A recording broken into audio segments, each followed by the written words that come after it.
പ്രിയ വിദ്യാർത്ഥി സുഹൃത്തുക്കളെ എല്ലാവർക്കും എൻട്രിയിലേക്ക് സ്വാഗതം. ഞാൻ രാജേഷ് സാർ. നമ്മൾ ഇന്ത്യ ചരിത്രത്തിലെ 4ാമത്തെ ക്ലാസ്സിലേക്ക് കിടക്കാം. ഇന്ന് നമ്മൾ പ്രധാനമായും പഠിക്കാൻ ഉദ്ദേശിക്കുന്നത് ബ്രിട്ടീഷ് ഗവർണർ ജനറൽമാരെ കുറിച്ചാണ്. ഈ ബ്രിട്ടീഷ് ഗവർണർ ജനറൽമാരെന്ന് പറയുമ്പോൾ തന്നെ 3 വിഭാഗമുണ്ട് എന്ന് അടിസ്ഥാനമായി നിങ്ങൾ മനസ്സിലാക്കണം. 1773 റെഗുലേറ്റിംഗ് ആക്ട് പാസാക്കിയപ്പോൾ ആദ്യമായി ബംഗാൾ പ്രവിശ്യയിൽ ഗവർണർ ജനറൽ എന്ന തസ്തിക നിലവിൽ വരുന്നു. അങ്ങനെ 1773 മുതൽ 3ാമത്തെ ചാർട്ടർ നിയമം പാസാക്കുന്ന 1833 വരെ ബംഗാൾ പ്രവിശ്യയിൽ മാത്രമാണ് ആരുണ്ടായിരുന്നത്? ഗവർണർ ജനറൽമാരുണ്ടായിരുന്നത്. ഓക്കെ. 1833 ബംഗാൾ പ്രവിശ്യ കൂടാതെ മദ്രാസ്, ബോംബെ പ്രവിശ്യകൾ കൂട്ടിയോജിപ്പിച്ചുകൊണ്ട് ഇന്ത്യക്ക് വേണ്ടി ഒരു ഗവർണർ ജനറലെ, കൃത്യമായി പറഞ്ഞാൽ ബ്രിട്ടീഷ് ഇന്ത്യക്ക് വേണ്ടി ഒരു ഗവർണർ ജനറലെ നിയമിക്കുന്നു. തുടർന്ന് 1858 ഗവൺമെന്റ് ഓഫ് ഇന്ത്യ ആക്ട് പ്രകാരം ഗവർണർ ജനറൽ എന്ന തസ്തിക എന്തായിട്ട് മാറി? വൈസ്രോയി ആയിട്ട് മാറി. തുടർന്ന് 1947 ഓഗസ്റ്റ് 15 വരെ വൈസ്രോയി ആയിരുന്നു ഭരണത്തലവൻ. ഇന്ത്യക്ക് സ്വാതന്ത്ര്യം കിട്ടിക്കഴിഞ്ഞപ്പോൾ വീണ്ടും വൈസ്രോയി എന്ന സ്ഥാനം എന്തായിട്ട് മാറി? ഗവർണർ ജനറൽ ആയിട്ട് മാറി. അത് സ്വതന്ത്ര ഇന്ത്യയുടെ ഗവർണർ ജനറൽ. അപ്പൊ ആദ്യം ഉണ്ടായിരുന്ന എവിടെയാ? ബംഗാളിന്റെ ഗവർണർ ജനറൽ 1773 മുതൽ 1833 വരെ. 1833 മുതൽ 1858 വരെ ബ്രിട്ടീഷ് ഇന്ത്യയുടെ ഗവർണർ ജനറൽ, ബ്രിട്ടീഷ് ഇന്ത്യക്ക് മൊത്തമായി. 1858 ഗവൺമെന്റ് ഓഫ് ഇന്ത്യ ആക്ട് മുതൽ 1947 ഓഗസ്റ്റ് 15 വരെ ബ്രിട്ടീഷ് ഇന്ത്യയുടെ വൈസ്രോയി. 1947 ഓഗസ്റ്റ് 15 ശേഷം സ്വതന്ത്ര ഇന്ത്യയുടെ ഗവർണർ ജനറൽ. സ്വതന്ത്ര ഇന്ത്യയുടെ ഗവർണർ ജനറലായ ആദ്യ വ്യക്തി മൗണ്ട് ബാറ്റൻ ആണ്. സ്വതന്ത്ര ഇന്ത്യയുടെ ഗവർണർ ജനറലായ ആദ്യ ഇന്ത്യക്കാരൻ എന്ന് ചോദിച്ചു കഴിഞ്ഞാൽ സി രാജഗോപാലാചാരിയുമാണ്. നമുക്കത് അറിയാം. ഒരുപക്ഷെ അറിയില്ലെങ്കിൽ നമ്മളത് പഠിക്കുകയും ചെയ്യും. അപ്പോൾ നമ്മൾ ഇനി അങ്ങോട്ടുള്ള ക്ലാസ്സുകളിൽ പഠിക്കുന്നത് ഗവർണർ ജനറൽമാർ, അവിടുത്തെ ബംഗാളിന്റെ ഗവർണർ ജനറൽമാര്, ബ്രിട്ടീഷ് ഇന്ത്യയുടെ ഗവർണർ ജനറൽമാര്, ബ്രിട്ടീഷ് ഇന്ത്യയുടെ വൈസ്രോയിമാര്, പിന്നെ സ്വതന്ത്ര ഇന്ത്യയുടെ ഗവർണർ ജനറൽമാർ. ഈ 4 കാറ്റഗറിയിൽപ്പെട്ടവർ പഠിക്കണം. അതിൽ ഗവർണർ ജനറൽമാർ 3 കാറ്റഗറി ഉണ്ട്. ബംഗാളിനുണ്ട്, ഇന്ത്യക്ക് ബ്രിട്ടീഷ് ഇന്ത്യക്കുണ്ട്, സ്വതന്ത്ര ഇന്ത്യക്കുണ്ട്. ഓക്കെ അല്ലേ? നമ്മൾ വസ്തുതാപരമായി പഠിക്കുന്നു. ഈ ഗവർണർ ജനറൽമാരെ പഠിക്കുമ്പോൾ കുറേ വർഷങ്ങളൊക്കെ പഠിക്കേണ്ടി വരും. പേടിക്കേണ്ട ആവശ്യമൊന്നുമില്ല. നമ്മൾ ആ ഒരു കാലഘട്ടം മനസ്സിലാക്കാൻ വേണ്ടിയിട്ടാണ്. അത് കഴിഞ്ഞ് നമ്മൾ സ്വാതന്ത്ര്യ സമരവുമായി ബന്ധപ്പെട്ട് ഒരുപാട് സമരങ്ങളും വിപ്ലവ പ്രസ്ഥാനങ്ങളൊക്കെ പഠിക്കും. PSC പലപ്പോഴും ചോദിക്കുന്നത് ആ വിപ്ലവ പ്രസ്ഥാന കാലഘട്ടത്തിൽ ആരായിരുന്നു ബ്രിട്ടീഷ് ഭരണാധികാരി എന്നാണ്. നമ്മൾ ഈ ഗവർണർ ജനറൽമാരെയും വൈസ്രോയിമാരെയും പഠിക്കുമ്പോൾ ഇവരുടെ കാലഘട്ടം പഠിച്ച് മുന്നോട്ട് പോകുമ്പോൾ നമുക്ക് ഇവരെക്കുറിച്ചുള്ള ഒരു ബേസിക് ഐഡിയ കിട്ടും. അപ്പൊ ഏതൊരു സംഭവം ചോദിച്ചാലും ഈ സമയത്ത് ആരാണ് ഭരണാധികാരി, സിമ്പിൾ ആയിട്ട് നമുക്ക് ആൻസർ ചെയ്യാൻ പറ്റും. ക്ലിയർ? അതുകൊണ്ടാണ് നമ്മൾ ആദ്യം ഇത് പഠിച്ചിട്ട് ദേശീയ പ്രസ്ഥാനത്തിലേക്ക് തുടർന്ന് പോകാമെന്ന് വയ്ക്കുക. Okay, good. അപ്പൊ നമുക്ക് ആരംഭിക്കാം. ബ്രിട്ടീഷ് ഗവർണർ ജനറൽമാർ. ആദ്യം നമ്മൾ പഠിക്കുന്നത് വാറൻ ഹേസ്റ്റിങ്സിനെ കുറിച്ച്. നമ്മൾ മറ്റ് ബ്രിട്ടീഷ് ഭരണാധികാരികളുടെ പേരൊക്കെ പറയുമ്പോൾ അവരുടെ പേരിനൊപ്പം ലോർഡ് എന്ന വാക്ക് കൂട്ടിച്ചേർക്കാറുണ്ടല്ലേ? ലോർഡ്, പ്രഭു എന്ന വാക്ക് കൂട്ടിച്ചേർക്കാറുണ്ട്. പക്ഷേ വാറൻ ഹേസ്റ്റിങ്സ് എന്ന ഭരണാധികാരിക്ക് മുൻപില് പ്രഭു എന്ന് ചേർക്കാറില്ല. അതിനൊരു കാരണമുണ്ട്. വാറൻ ഹേസ്റ്റിങ്സ് പ്രഭു കുടുംബാംഗമായിരുന്നില്ല. വാറൻ ഹേസ്റ്റിങ്സിന് ശേഷം ഇന്ത്യയിൽ വന്ന ഗവർണർ ജനറൽമാരായിക്കോട്ടെ, വൈസ്രോയിമാരായിക്കോട്ടെ, അവരൊക്കെ പ്രഭു കുടുംബാംഗങ്ങളായിരുന്നു. അതുകൊണ്ട് അവരുടെ പേരിനൊപ്പം എല്ലാം നമ്മൾ എന്ത് ചെയ്യും? പ്രഭു പറയും. പക്ഷെ വാറൻ ഹേസ്റ്റിങ്സിനോടൊപ്പം എന്ത് പറയാൻ പാടില്ല? പ്രഭു പറയാൻ പാടില്ല. അത് ആദ്യം നിങ്ങൾ ഓർമ്മിപ്പിക്കുന്നു. 2, ഇദ്ദേഹത്തിന്റെ പേര് പറയുമ്പോൾ പലപ്പോഴും നമ്മൾ ചുരുക്കി ഹേസ്റ്റിങ്സ് എന്ന് പറയാറുണ്ട്. അങ്ങനെ പറയരുത്. ഈ അദ്ദേഹത്തെ കുറിച്ച് ഏതൊരു പോയിന്റ് പറയുമ്പോഴും പൂർണ്ണമായ പേര് തന്നെ പറയണം. പൂർണ്ണമായ പേരെന്താ? Warren Hastings. അങ്ങനെ തന്നെ പറയണം. അതിലൊരു വിട്ടുവീഴ്ചയില്ല. വാറൻ ഹേസ്റ്റിങ്സ് എന്ന് തന്നെ ഉറപ്പായും പറയണം. അതില് ഒരു വിട്ടുവീഴ്ചയും ഉണ്ടാകരുത്. ക്ലിയർ? യെസ്. തുടങ്ങിയാലോ? തുടങ്ങാം. വാറൻ ഹേസ്റ്റിങ്സിന്റെ കാലഘട്ടം നമ്മൾ 2 ഘട്ടമായിട്ടാണ് പറയുക. 1772 മുതൽ 1773 വരെ അദ്ദേഹം ബംഗാളിന്റെ ഗവർണറായിരുന്നു. 1773 മുതൽ 1785 വരെ ബംഗാളിന്റെ ഗവർണർ ജനറൽ ആയിരുന്നു. രണ്ടും രണ്ട് തസ്തികയാണ്. 1772 തൊട്ട് 73 വരെ ബംഗാൾ ഗവർണറും 1773 മുതൽ 1785 വരെ ബംഗാളിന്റെ ഗവർണർ ജനറലുമായിരുന്നു. ആദ്യം ഇദ്ദേഹം ബംഗാൾ ഗവർണറായിരുന്ന സമയത്ത് എന്തൊക്കെയാണ് ചെയ്തത് എന്ന് നമുക്ക് ആദ്യം പഠിക്കാം. ബംഗാൾ ഗവർണറായിരുന്ന സമയത്ത് ഇദ്ദേഹം എന്തൊക്കെയാണ് ചെയ്തത് എന്ന് നമുക്ക് ആദ്യം പഠിക്കാം. അത് കഴിഞ്ഞതിന് ശേഷം എങ്ങനെയാണ് ഇദ്ദേഹം ബംഗാൾ ഗവർണറിൽ നിന്ന് ഗവർണർ ജനറൽ ആയതെന്നും ഗവർണർ ജനറൽ ആയതിനു ശേഷം ഇദ്ദേഹം എന്തൊക്കെ ചെയ്തുവെന്നും തുടർന്നുള്ള ക്ലാസ്സുകളിൽ നമുക്ക് പഠിച്ചുറപ്പിക്കാം. ഓക്കെ അല്ലേ? യെസ്, കുറച്ച് ദൈർഘ്യമേറിയ ക്ലാസ് ആണ്. കാരണം ഇദ്ദേഹത്തെ കുറിച്ച് മാത്രമാണ് നമുക്ക് കൂടുതൽ പഠിക്കേണ്ടി വരിക. അത് കഴിഞ്ഞുള്ളവരെ കുറിച്ച് ഇത്രയും നമുക്ക് പഠിക്കേണ്ടി വരില്ല. കാരണം നോക്കിയേ, ഇദ്ദേഹം ഇന്ത്യയിൽ ഏറ്റവും കൂടുതൽ കാലം സേവനം ചെയ്തത് വാറൻ ഹേസ്റ്റിങ്സിനെയായിരുന്നു. അത് വൈസ്രോയ് എന്ന സ്ഥാനത്തോടുകൂടി ആയിക്കോട്ടെ, ഗവർണർ ജനറൽ എന്ന സ്ഥാനത്തോടുകൂടി ആയിക്കോട്ടെ, 13 വർഷക്കാലം ഇന്ത്യയിൽ സേവനം ചെയ്ത വ്യക്തിത്വമാണ്. അപ്പൊ അത്രയധികം കാര്യങ്ങൾ ചെയ്തിട്ടുണ്ടാവും അല്ലേ? യെസ്, നോക്കാം. വാറൻ ഹേസ്റ്റിങ്സ് 1772 അധികാരം ഏറ്റെടുത്തപ്പോൾ ദ്വിഭരണം നിർത്തലാക്കി. ഈ ദ്വിഭരണം നിങ്ങൾ എവിടെയെങ്കിലും കേട്ടിട്ടുണ്ടോ? തീർച്ചയായിട്ടും ഉണ്ട്. കഴിഞ്ഞ ക്ലാസ്സിൽ അവസാന ഭാഗത്ത് നമ്മൾ റോബർട്ട് ക്ലൈവിനെ കുറിച്ച് പഠിച്ചപ്പോൾ ഞാൻ നിങ്ങളോട് പറഞ്ഞു, റോബർട്ട് ക്ലൈവ് ബംഗാളിന്റെ ഗവർണർ ആയപ്പോൾ അദ്ദേഹം എന്ത് ചെയ്തു? ദ്വിഭരണം ആരംഭിച്ചു എന്ന് പറഞ്ഞു. ദ്വിഭരണം എന്ന് പറഞ്ഞാൽ ഉദ്യോഗസ്ഥരെ 2 വിഭാഗമാക്കി മാറ്റി. നികുതി പിരിക്കുവാനായിട്ട് ഒരു വിഭാഗം, ഒരുപക്ഷെ നികുതി തന്നില്ലെങ്കിൽ അവരെ നീതിന്യായ വ്യവസ്ഥയ്ക്ക് കീഴിൽ എന്ത് ചെയ്യുന്നു? ശിക്ഷിക്കാൻ രണ്ടാമത്തെ ഒരു വിഭാഗം, വിചാരണ ചെയ്യാൻ. അപ്പൊ വിചാരണ ചെയ്യാനുള്ള വിഭാഗവും നികുതി പിരിക്കാനുള്ള വിഭാഗവും 2 സ്വതന്ത്ര വിഭാഗമാക്കിയാണ് ആര് മാറ്റുക? റോബർട്ട് ക്ലൈവ് കൊണ്ടുവരിക. ഇവിടെ ദ്വിഭരണം നിർത്തലാക്കി എന്ന് പറഞ്ഞാൽ റോബർട്ട് ക്ലൈവ് ആരംഭിച്ച ദ്വിഭരണം നിർത്തലാക്കി. ദ്വിഭരണം എന്ന് പറഞ്ഞാൽ എന്താ അർത്ഥം? രണ്ടായിട്ടുള്ള ഭരണം എന്നാണ് അല്ലെ? രണ്ടായിട്ടുള്ള ഭരണം. ദ്വിഭരണം നിർത്തലാക്കി എന്ന് പറയുമ്പോൾ നിങ്ങൾ മനസ്സിലാക്കേണ്ടത്, രണ്ടായിട്ടുള്ള ഭരണം നിർത്തലാക്കി അത് ഒന്നാക്കി മാറ്റി. രണ്ടായിട്ടുള്ള ഭരണ സംവിധാനത്തെ ഒഴിവാക്കുകയും രണ്ടും കൂടെ കൂട്ടിയോജിപ്പിച്ച് ഒന്നാക്കി മാറ്റുകയും ചെയ്തു എന്നാണ്. അപ്പൊ ദ്വിഭരണം നിർത്തലാക്കി, അതായത് നികുതി വ്യവസ്ഥിതി, നീതിന്യായ വ്യവസ്ഥിതി എന്നിവ ഏകീകരിച്ചു. ഒരേ ഉദ്യോഗസ്ഥർ തന്നെയാണ് അതിനെ നേതൃത്വം നൽകേണ്ടത്. നികുതി പിരിച്ചില്ലെങ്കിൽ അയാൾ തന്നെ എന്ത് ചെയ്യും? ശിക്ഷ വിധിക്കും. നീ നികുതി തരാത്തത് കൊണ്ട് നീ ഇത്ര നികുതി കൂടുതലായി തരണം, അല്ലെങ്കിൽ ഇത്ര പലിശ തരണം, അല്ലെങ്കിൽ എന്ത് ചെയ്യണം? മറ്റേതെങ്കിലും പണയവസ്തു, അങ്ങനെയുള്ള കാര്യങ്ങൾ. ക്ലിയർ? സാധാരണഗതിയിൽ വാറൻ ഹേസ്റ്റിങ്സ് വരെയുള്ള കാലഘട്ടത്ത് ബ്രിട്ടീഷുകാർക്ക് വേണ്ടി നികുതി പിരിച്ചിരുന്നത് സെമീന്ദാർമാരായിരുന്നു. ഓക്കെ, അതായത് സെമീന്ദാർമാര് ഒരു ഭൂപ്രദേശത്ത് നികുതി പിരിക്കും. നികുതി പിരിച്ചെടുത്തതിന് ശേഷം അതിൽ ഒരു വിഹിതം ആർക്ക് കൊടുക്കും? ബ്രിട്ടീഷുകാർക്ക് കൊടുക്കും. ഓക്കെ, അതായത് ബ്രിട്ടീഷ് ഈസ്റ്റ് ഇന്ത്യ കമ്പനിക്ക് കൊടുക്കും. ഓക്കെ, ചിലപ്പോൾ ഉദാഹരണം, ഞാൻ നികുതി പിരിക്കുകയാണ്. നികുതി ഞാനൊരു 5 ലക്ഷം രൂപ നികുതി പിരിക്കുകയാണെന്ന് വെക്കാം. എന്നിട്ട് അതിൽ ഒരു വിഹിതം, ചിലപ്പോൾ 1 ലക്ഷം രൂപയായിരിക്കും ഞാൻ ആർക്ക് കൊടുക്കുക? ബ്രിട്ടീഷ് ഈസ്റ്റ് ഇന്ത്യ കമ്പനി കൊടുക്കുന്നത്. ഈ സെമീന്ദാർ എന്ന് പറയുന്നത് കേരളത്തിലെ ജന്മിമാർക്ക് സമമായിട്ടുള്ള ഭൂ ഉടമകളായി കണക്കാക്കപ്പെട്ടവരാണ്. പണ്ട് സെമീന്ദാർമാർ രാജാവിന് നികുതി പിരിച്ചു കൊടുക്കുമായിരുന്നു. രാജാവിന്റെ അധികാരം നഷ്ടപ്പെട്ട് ബ്രിട്ടീഷ് ഈസ്റ്റ് ഇന്ത്യ കമ്പനി അധികാരം ഏറ്റെടുത്തപ്പോൾ സെമീന്ദാർമാർ എന്ത് ചെയ്തു? രാജാവിന് നികുതി പിരിച്ചു കൊടുക്കുന്നതിന് പകരം ബ്രിട്ടീഷ് ഈസ്റ്റ് ഇന്ത്യ കമ്പനിക്ക് നികുതി പിരിച്ചു കൊടുത്തു. വേറെ വ്യത്യാസമൊന്നും ഉണ്ടായിരുന്നില്ല. ഓക്കെ, സാധാരണക്കാരിൽ നിന്ന് നികുതി കളക്ട് ചെയ്യുന്നു, അതിലൊരു വിഹിതം പണ്ട് രാജാവിന് കൊടുത്തു. ഈസ്റ്റ് ഇന്ത്യ കമ്പനിയുടെ ആധിപത്യം വന്നപ്പോൾ ഈസ്റ്റ് ഇന്ത്യ കമ്പനിക്ക് കൊടുത്തു. വാറൻ ഹേസ്റ്റിങ്സ് എന്ത് ചെയ്തു? ഇതിനെ എതിർത്തു. കാരണം എന്താ? സെമീന്ദാർമാര് അല്ലെങ്കിൽ ജന്മിമാര് നികുതി വളരെ കൂടിയ അളവിൽ പിരിച്ചിട്ട് ചെറിയൊരു വിഹിതം മാത്രമേ ആർക്ക് കൊടുക്കുന്നുള്ളൂ?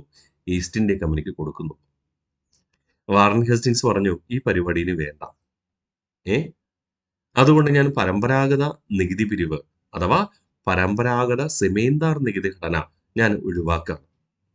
പകരം ബ്രിട്ടീഷുകാരുടെ ഉദ്യോഗസ്ഥരുടെ കീഴിൽ നികുതി പിരിക്കാൻ വേണ്ടിയിട്ട് പുതിയൊരു പദ്ധതി അദ്ദേഹം ആവിഷ്കരിച്ചു.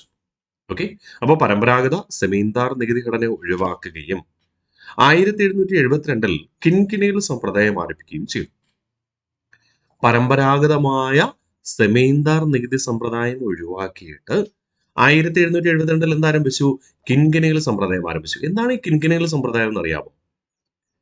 അതായത് സെമീന്ദാർമാരോട് പറഞ്ഞു, അടുത്ത 5 വർഷത്തേക്ക് വേണ്ടി നിങ്ങൾക്ക് നികുതി പിരിക്കാൻ ഞാൻ അനുമതി നൽകും. പക്ഷേ അനുമതി നൽകുന്നതിന് ഒരു കണ്ടീഷനുണ്ട്. ആർക്ക് വേണമെങ്കിലും നികുതി പിരിക്കാൻ അനുവാദം തരും. അല്ലാതെ നേരത്തെ പോലെ പരമ്പരാഗതമൊന്നുമില്ല. അതായത് അതിനു മുമ്പ് പരമ്പരാഗത സെമീന്ദാർ എന്ന് പറഞ്ഞാൽ ഇപ്പോൾ ഒരു വ്യക്തി സെമീന്ദാറാണ്, നികുതി പിരിക്കുന്നു. അയാൾക്ക് ശേഷം നികുതി പിരിവേറ്റെടുക്കുന്ന ആരാ? അയാളുടെ മകനാണ്. അത് കഴിഞ്ഞ് ചെറുമകൻ. അങ്ങനെ ഘട്ടം ഘട്ടമായി പാരമ്പര്യമായി പിന്തുടർന്നു വന്ന അവകാശമായിരുന്നു. ഈ കിൻകെനികൾ സമ്പ്രദായത്തിലൂടെ വാറൻ ഹേസ്റ്റിങ്സ് പറഞ്ഞു, ഇനി അത് വേണ്ട, ഒരു ഭൂപ്രദേശത്ത് ഇത്ര നികുതി എന്ന് ഞാൻ നിശ്ചയിക്കും 5 വർഷത്തേക്ക്. അതിൽ ഏറ്റവും കൂടുതൽ നികുതി തരാൻ തയ്യാറുള്ള വ്യക്തി ആരാണോ അദ്ദേഹത്തെ ഞാൻ എന്ത് ചെയ്യും? സെമീന്ദാറായി നിയോഗിക്കും. അത് സെമീന്ദാറായി ജോലി ചെയ്തവരായിക്കോട്ടെ അല്ലാത്തവരായിക്കോട്ടെ. അടുത്ത 5 വർഷത്തേക്ക് വേണ്ടി ഒരു നിശ്ചിത ഭൂപ്രദേശത്തിന്റെ നികുതി ഇത്രയാണെന്ന് നിശ്ചയിക്കും. അതിൽ ഏറ്റവും കൂടുതൽ തുക ആരാണോ ബ്രിട്ടീഷ് ഈസ്റ്റ് ഇന്ത്യ കമ്പനിക്ക് തരുന്നത് അവർക്ക് നികുതി പിരിക്കാനുള്ള അനുവാദം നൽകും. അതായത് അതുവരെ എന്തായിരുന്നു? പോസ്റ്റ് പെയ്ഡ് ആയിരുന്നു. അതായത് നികുതി പിരിച്ചതിന് ശേഷം ഒരു വിഹിതം സെമീന്ദാർ കൊടുക്കണമായിരുന്നു. ഇപ്പൊ എന്ത് ചെയ്യണം? നികുതി പിരിക്കാൻ അനുവാദം വേണമെങ്കിൽ എന്ത് ചെയ്യണം? സെമീന്ദാർ 5 വർഷത്തെ നികുതി തുക എത്രയാണോ അത് ആർക്ക് കൊടുക്കണം? ബ്രിട്ടീഷ് ഈസ്റ്റ് ഇന്ത്യ കമ്പനിക്ക് കൊടുക്കണം. അതിനുശേഷം എന്ത് ചെയ്യണം? നികുതി ജനങ്ങളിൽ നിന്ന് പിരിച്ചെടുക്കാം. ഇന്നത്തെ കാലത്ത് ടോള് പിരിക്കുന്നത് അല്ലെ, നമുക്കറിയാം. റോഡ് നിർമ്മാണവും പാല നിർമ്മാണവും ഒക്കെ വരുമ്പോൾ സ്വാഭാവികമായിട്ടും എന്ത് ചെയ്യും? സ്വകാര്യ സംരംഭകര് വലിയൊരു എമൗണ്ട് ഉപയോഗിച്ച് പാലം നിർമ്മിക്കും, അല്ലെങ്കിൽ റോഡ് നിർമ്മിക്കും. അത് കഴിഞ്ഞതിന് ശേഷം എന്ത് ചെയ്യും? ആ തുക നിശ്ചിത വർഷം, ചിലപ്പോൾ 10 വർഷമായിരിക്കും, ചിലപ്പോൾ 15 വർഷമായിരിക്കും, ചിലപ്പോൾ 30 വർഷമായിരിക്കാം. അത്രയും കാലയളവിൽ ജനങ്ങളിൽ നിന്ന് എന്ത് ചെയ്യാം? ടോൾ പിരിച്ചെടുക്കാം. ഓക്കെ. ഇനി ആർക്കാ അനുമതി നൽകുന്നേ? ടെൻഡറിൽ ഏറ്റവും കൂടുതൽ തുക കോട്ട് ചെയ്യുന്നത് ആരാണോ അവർക്കായിരിക്കും ടെൻഡർ നൽകുക. ശരിയല്ലേ? അതേ ഉള്ളൂ ഇവിടെ ഉദ്ദേശിക്കുന്നത്. ഇനി ഈ നികുതി ടെൻഡർ കൊടുക്കുന്നതൊക്കെ പരിശോധിക്കുവാനും ടെൻഡർ നടപടികൾക്ക് വേണ്ടിയിട്ട് ഒരു ഉദ്യോഗസ്ഥൻ വേണ്ടേ? വേണം. എല്ലാ കാര്യത്തിനും വാറൻ ഹേസ്റ്റിങ്സ് എന്ന ഗവർണർക്ക് ഓടി നടക്കാൻ പറ്റുമോ? ഇല്ല. അപ്പോൾ ഗവർണർക്ക് കീഴിൽ നികുതി പിരിവുമായി ബന്ധപ്പെട്ട കൃത്യമായ നടപടിക്ക് വേണ്ടിയിട്ട് ഒരു ഉദ്യോഗസ്ഥനെ നിയമിക്കാൻ തീരുമാനിച്ചു. അങ്ങനെ കിൻകെനികൾ സമ്പ്രദായം അനുസരിച്ച് നികുതി ഘടന നിശ്ചയിക്കുവാൻ, അതായത് ഒരു പ്രദേശം എത്ര നികുതിയാണ് എന്ന് നിശ്ചയിക്കണ്ടേ, അങ്ങനെ നിശ്ചയിക്കുന്നതിന് വേണ്ടി റവന്യൂ ബോർഡ് രൂപീകരിച്ചു. ഈ കിൻകെനികൾ സമ്പ്രദായം എന്ന് പറയുന്നത് എന്താണ്? 5 വർഷത്തേക്ക് വേണ്ടിയുള്ള നികുതി കരാറാണ്. ഈ കാര്യങ്ങൾ പരിശോധിക്കുവാനും ടെൻഡർ നടപടികൾ പോലുള്ള കാര്യങ്ങൾ ഉറപ്പിക്കുവാനും വേണ്ടി എന്ത് ചെയ്തു? ജില്ലാ കളക്ടർ എന്ന തസ്തിക സൃഷ്ടിച്ചു. ഓക്കെ, ക്ലിയർ അല്ലേ? ജില്ലാ കളക്ടർ എന്ന തസ്തിക സൃഷ്ടിച്ചു. ഇദ്ദേഹമാണ് എന്ത് ചെയ്യേണ്ടത്? കോർഡിനേറ്റ് ചെയ്യേണ്ടത്. അതായത് ടെൻഡർ വിളിക്കുന്നു, ഈ പ്രദേശത്തെ നികുതിയാണോ എന്ന് തീരുമാനിക്കുന്നു. അതിൽ ഏറ്റവും കൂടുതൽ നികുതി തരാൻ തയ്യാറുള്ള സെമീന്ദാർക്ക് അടുത്ത 5 വർഷമുള്ള നികുതി കൊടുക്കുന്നു. ചുരുക്കി പറഞ്ഞാല് അതുവരെ ബ്രിട്ടീഷ് ഈസ്റ്റ് ഇന്ത്യ കമ്പനിക്ക് ഓരോ വർഷവും സെമീന്ദാർമാർ നൽകുന്ന നികുതി എന്തായിരുന്നു? നികുതി പിരിച്ചെടുത്തത് ഒരു ചെറിയ വിഹിതമായിരുന്നു. ഈ കിൻകെനികൾ സമ്പ്രദായം ആരംഭിച്ചപ്പോൾ ഒറ്റയടിക്ക് ഏറ്റവും കുറഞ്ഞത് നികുതി വരുമാനം 5 മടങ്ങായി വർദ്ധിച്ചു. 5 മടങ്ങ് വരെ എന്ത് ചെയ്തു? നികുതി വരുമാനം വർദ്ധിച്ചു. ആര് കാരണം? ഈ കിൻകെനികൾ സമ്പ്രദായം നടപ്പിലാക്കിയത് കാരണം, വാറൻ ഹേസ്റ്റിങ്സ് ഈ പ്രവൃത്തി ചെയ്തത് കാരണം. അങ്ങനെ വാറൻ ഹേസ്റ്റിങ്സ് ഭരണതലത്തിൽ ഒരുപാട് അംഗീകരിക്കപ്പെട്ടു. നികുതി പിരിവിന് ഒരു കർശനമായ, ഒരു കാർക്കശ്യമായ സമ്പ്രദായം കൊണ്ടുവന്നതുകൊണ്ട്. ഓക്കെ, അപ്പൊ മറന്നുപോരുത്, വളരെ പ്രാധാന്യമുണ്ട്. 1772 കിൻകെനികൾ സമ്പ്രദായം ആരംഭിച്ചു. കിൻകെനികൾ സമ്പ്രദായത്തിന് വേണ്ടി റവന്യൂ ബോർഡ് രൂപീകരിച്ചു. ഇത് 5 വർഷത്തേക്ക് വേണ്ടിയുള്ള നികുതി കരാറാണ്. ഇതിന്റെ ഭാഗമായിട്ടാണ് ജില്ലാ കളക്ടർ എന്ന തസ്തിക സൃഷ്ടിക്കുക. PSC സ്ഥിരം ചോദിക്കുന്ന ഒരു ചോദ്യമാണ്. ജില്ലാ കളക്ടർ എന്ന തസ്തിക സൃഷ്ടിച്ചത് ഏത് ബ്രിട്ടീഷ് ഭരണാധികാരിയാണ്? വാറൻ ഹേസ്റ്റിങ്സ് ആണ്. നമുക്കറിയാം, ഇന്ത്യൻ സിവിൽ സർവീസിന്റെ പിതാവ് കോൺവാലിസ് ആണ്. അതുകൊണ്ട് തന്നെ ഒരുപക്ഷെ ഫസ്റ്റ് ഓപ്ഷനിൽ കോൺവാലിസ് പ്രൂഫ് ഉണ്ടെങ്കിൽ നിങ്ങൾ എഴുതിയേക്കല്ലേ. ഇന്ത്യൻ സിവിൽ സർവീസിന്റെ പിതാവ് കോൺവാലിസ് തന്നെ. എന്താണ് സിവിൽ സർവീസ് എന്ന് ഞാൻ നിങ്ങൾക്ക് പറഞ്ഞു തരാം കേട്ടോ. സിവിൽ സർവീസ് എന്ന് പറഞ്ഞാൽ പൊതുമായ ഭരണ സംവിധാനം എന്നർത്ഥം. അതില് ഒരു തസ്തികയാണ് ജില്ലാ കളക്ടർ. ഓക്കെ, സിവിൽ സർവീസ് എന്ന് പറഞ്ഞാൽ ജില്ലാ കളക്ടർ അല്ല. സിവിൽ സർവീസിലെ ഒരു തസ്തിക മാത്രമാണെന്ത്? ജില്ലാ കളക്ടർ എന്ന് പറയുന്നത് കേട്ടോ. ശരി, തിരിച്ചു വരാം. അപ്പോൾ 1772 കിൻകനേൽ സമ്പ്രദായം ആരംഭിച്ചു. അതിനുവേണ്ടി റവന്യൂ ബോർഡ് രൂപീകരിച്ചു. അത് നികുതി നിശ്ചയിക്കാൻ 5 വർഷത്തിലുള്ള നികുതി കരാറാണ്. അത് പരിശോധിച്ചുറപ്പിക്കുവാൻ ജില്ലാ കളക്ടർ എന്ന തസ്തികയും സൃഷ്ടിച്ചു. കൂടാതെ നികുതി പിരിവ് കാര്യക്ഷമമാണോ എന്ന് പരിശോധിക്കാൻ, അതായത് സെമീന്ദാർമാർക്ക് 5 വർഷത്തേക്ക് നികുതി പിരിവാനുള്ള അനുമതി നൽകിയല്ലോ. സെമീന്ദാർമാര് അളവിൽ കൂടുതൽ നികുതി പിരിക്കുന്നുണ്ടോ എന്നൊക്കെ പരിശോധിക്കുന്നതിന് വേണ്ടിയിട്ട് പ്രാദേശിക സമിതിയെ രൂപീകരിച്ചു. അതാണ് ഇസർദാമി സമ്പ്രദായം എന്നറിയപ്പെടുക. 1773 ഇസർദാമി സമ്പ്രദായം രൂപീകരിച്ചു. എന്താണ് ഇസർദാമി സമ്പ്രദായം എന്ന് ചോദിച്ചാൽ, നികുതി പിരിവിനുള്ള പ്രാദേശിക സമിതികൾക്ക് രൂപം നൽകി. സെമീന്ദാർമാർ കൂടുതൽ നികുതി പിരിക്കുന്നുണ്ടോ, അല്ലെങ്കിൽ നികുതി പിരിവിൽ എന്തെങ്കിലും കള്ളത്തരം കാണിക്കുന്നുണ്ടോ എന്നൊക്കെ പരിശോധിക്കുവാനുള്ള ബ്രിട്ടീഷ് ഈസ്റ്റ് ഇന്ത്യ കമ്പനിയുടെ നിയന്ത്രണത്തിലുള്ള ഉദ്യോഗസ്ഥരുടെ സമിതി. ഇതാണ് ഇസർദാമി സമ്പ്രദായം കേട്ടോ. അപ്പോൾ 1772 കിൻകനേൽ സമ്പ്രദായം, അതിന്റെ തുടർച്ചയെന്നോണം 1773 ഇസർദാമി സമ്പ്രദായം ആരംഭിച്ചു. അങ്ങനെ പതിയെ പതിയെ നാട്ടുരാജ്യങ്ങളുടെ മേൽ ആധിപത്യം സ്ഥാപിച്ചു തുടങ്ങുകയാണ് ബ്രിട്ടീഷ് ഈസ്റ്റ് ഇന്ത്യ കമ്പനി. അപ്പൊ നാട്ടുരാജ്യങ്ങളുടെ മേൽ ആധിപത്യം സ്ഥാപിച്ചു തുടങ്ങുകയും ബ്രിട്ടീഷ് ഈസ്റ്റ് ഇന്ത്യ കമ്പനി സ്വന്തമാക്കുന്ന ഭൂമിയെ സംരക്ഷിക്കുകയും വേണം അല്ലെ. അപ്പൊ ബ്രിട്ടീഷ് ഈസ്റ്റ് ഇന്ത്യ കമ്പനിയുടെ ഭരണാധികാരിയായ വാറൻ ഹേസ്റ്റിങ്സ് ബ്രിട്ടീഷ് അധീന പ്രദേശങ്ങൾ സംരക്ഷിക്കുന്നതിന് വേണ്ടിയിട്ട് എന്ത് ചെയ്തു? ഒരു സൂത്രം കണ്ടുപിടിച്ചു. ആ സൂത്രമാണ് റിംഗ് ഫെൻസ് നയം എന്ന പേരിൽ അറിയപ്പെടുക. 1773 റിംഗ് ഫെൻസ് നയം രൂപീകരിച്ചു. ഈ ഫെൻസ് എന്ന് പറഞ്ഞാൽ എന്താ? ഫെൻസിങ് എന്നൊക്കെ നിങ്ങൾ കേട്ടിട്ടുണ്ടാവും അല്ലെ. മിക്കവാറും വാർത്തകളൊക്കെ കേൾക്കാറുണ്ട്. വനത്തിൽ നിന്ന് വന്യമൃഗങ്ങൾ മനുഷ്യർ താമസിക്കുന്ന സ്ഥലത്തേക്ക് വരാതിരിക്കുന്നതിന് വേണ്ടി, പ്രത്യേകിച്ച് ആനയോ പന്നിയോ പോലുള്ള മൃഗങ്ങൾ വരാതിരിക്കുന്നതിന് വേണ്ടിയിട്ട് ഫെൻസ് നിർമ്മിക്കാറുണ്ട്. അതായത് ഇലക്ട്രിക് ഷോക്ക്, ചെറിയൊരു ഷോക്ക് കിട്ടുന്നത് ഇലക്ട്രിക് ഫെൻസിങ് നമ്മൾ സ്ഥിരം കേൾക്കുന്നതാണ്. അത് വെച്ച് ലിങ്ക് ചെയ്താൽ മതി. ഫെൻസ് എവിടെയാ? അതിർത്തിയിലാണ് അല്ലെ. അപ്പൊ ശത്രുക്കള് എന്ത് ചെയ്യരുത്? ആക്രമിക്കരുത്. അതാണ് ലക്ഷ്യം. ഫെൻസിങ് ശത്രുക്കളുടെ ആക്രമണത്തെ പ്രതിരോധിക്കുക, തടയുക. അതിനുവേണ്ടി 2 തരത്തിൽ കാര്യങ്ങൾ ചെയ്യാം. ഒന്ന്, അതിർത്തിയിൽ സൈനികരെ നിയോഗിക്കാം. അല്ലെങ്കിൽ എന്ത് ചെയ്യാം? ചുറ്റുമുള്ള ആൾക്കാരെ സുഹൃത്തുക്കളാക്കി മാറ്റാം. അത് ബ്രിട്ടീഷ് അധീന പ്രദേശത്തിന് ചുറ്റുമുള്ള പ്രാദേശിക ഭരണാധികാരിയുടെ സുഹൃത്തുക്കളാക്കി മാറ്റാം. എങ്ങനെ സുഹൃത്തുക്കളാക്കി മാറ്റും? ആരെങ്കിലും വെറുതെ നമുക്കൊരു കാര്യം ചെയ്തു തരുമോ? അവർക്ക് എന്തെങ്കിലും ഗുണമുണ്ടെങ്കിലല്ലേ കാര്യം ചെയ്യത്തുള്ളൂ. അങ്ങനെ ഒരു ഗുണം അങ്ങ് വാഗ്ദാനം ചെയ്തു. എന്താണ്? അതിർത്തി സംരക്ഷിക്കുന്നതിന് പകരം അതിർത്തിയോട് ചേർന്ന് കിടക്കുന്ന അയൽ രാജ്യങ്ങളെ സംരക്ഷിക്കാമെന്ന് വാഗ്ദാനം ചെയ്തു. നിങ്ങൾക്ക് ശത്രുക്കളിൽ നിന്ന് എന്തെങ്കിലും പ്രശ്നങ്ങൾ ഉണ്ടായിക്കഴിഞ്ഞാൽ നിങ്ങൾ ഞങ്ങളെ കോണ്ടാക്ട് ചെയ്താൽ മതി. ഞങ്ങൾ എന്ത് ചെയ്താ നിങ്ങളെ പ്രൊട്ടക്ട് ചെയ്തോളാം, നിങ്ങളെ സംരക്ഷിച്ചോളാം എന്ന് വാഗ്ദാനം ചെയ്തു. സിമ്പിൾ അല്ലേ? അപ്പൊ അതിർത്തിയിൽ സൈന്യത്തെ നിയോഗിക്കണോ? വേണ്ട. അതിർത്തി രാജ്യങ്ങളുടെ മേലെ ഒരു ചെറിയൊരു കണ്ണ് മാത്രം മതി. അവര് എന്തെങ്കിലും തങ്ങളെ ചതിക്കാൻ നോക്കുന്നുണ്ടെന്ന് പരിശോധിക്കാം. ശരിയല്ലേ? മറിച്ച് അതിർത്തി സംരക്ഷിക്കേണ്ട സൈനികരെ ഉപയോഗിച്ച് എന്ത് ചെയ്യാം? മറ്റു ഭൂപ്രദേശങ്ങൾ കീഴടക്കാനും പോവാം. സിമ്പിൾ.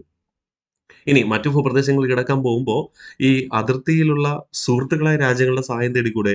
അതും തേടാം. ചുരുക്കി പറഞ്ഞാല് 1798 റിച്ചാർഡ് വെല്ലസ്ലി തുടക്കം കുറിച്ച സൈനിക സഹായ വ്യവസ്ഥിതിയുടെ മുൻഗാമിയാണ് റിംഗ് ഫെൻസ് നയം എന്ന് നമുക്ക് പറയാം. അല്ലെങ്കിൽ 1773 വാറൻ ഹേസ്റ്റിങ്സ് തുടക്കം കുറിച്ച റിംഗ് ഫെൻസ് നയത്തിന്റെ ഒരു വിശാല രൂപമാണ് 1798 സൈനിക സഹായ വ്യവസ്ഥ ഇതെന്നും പറയാം. അത് നമുക്ക് അങ്ങോട്ട് പോകുമ്പോൾ നിങ്ങൾക്ക് പഠിപ്പിച്ചു തരും കേട്ടോ. ഓക്കെ, ഓർമ്മിച്ചേക്കാമോ?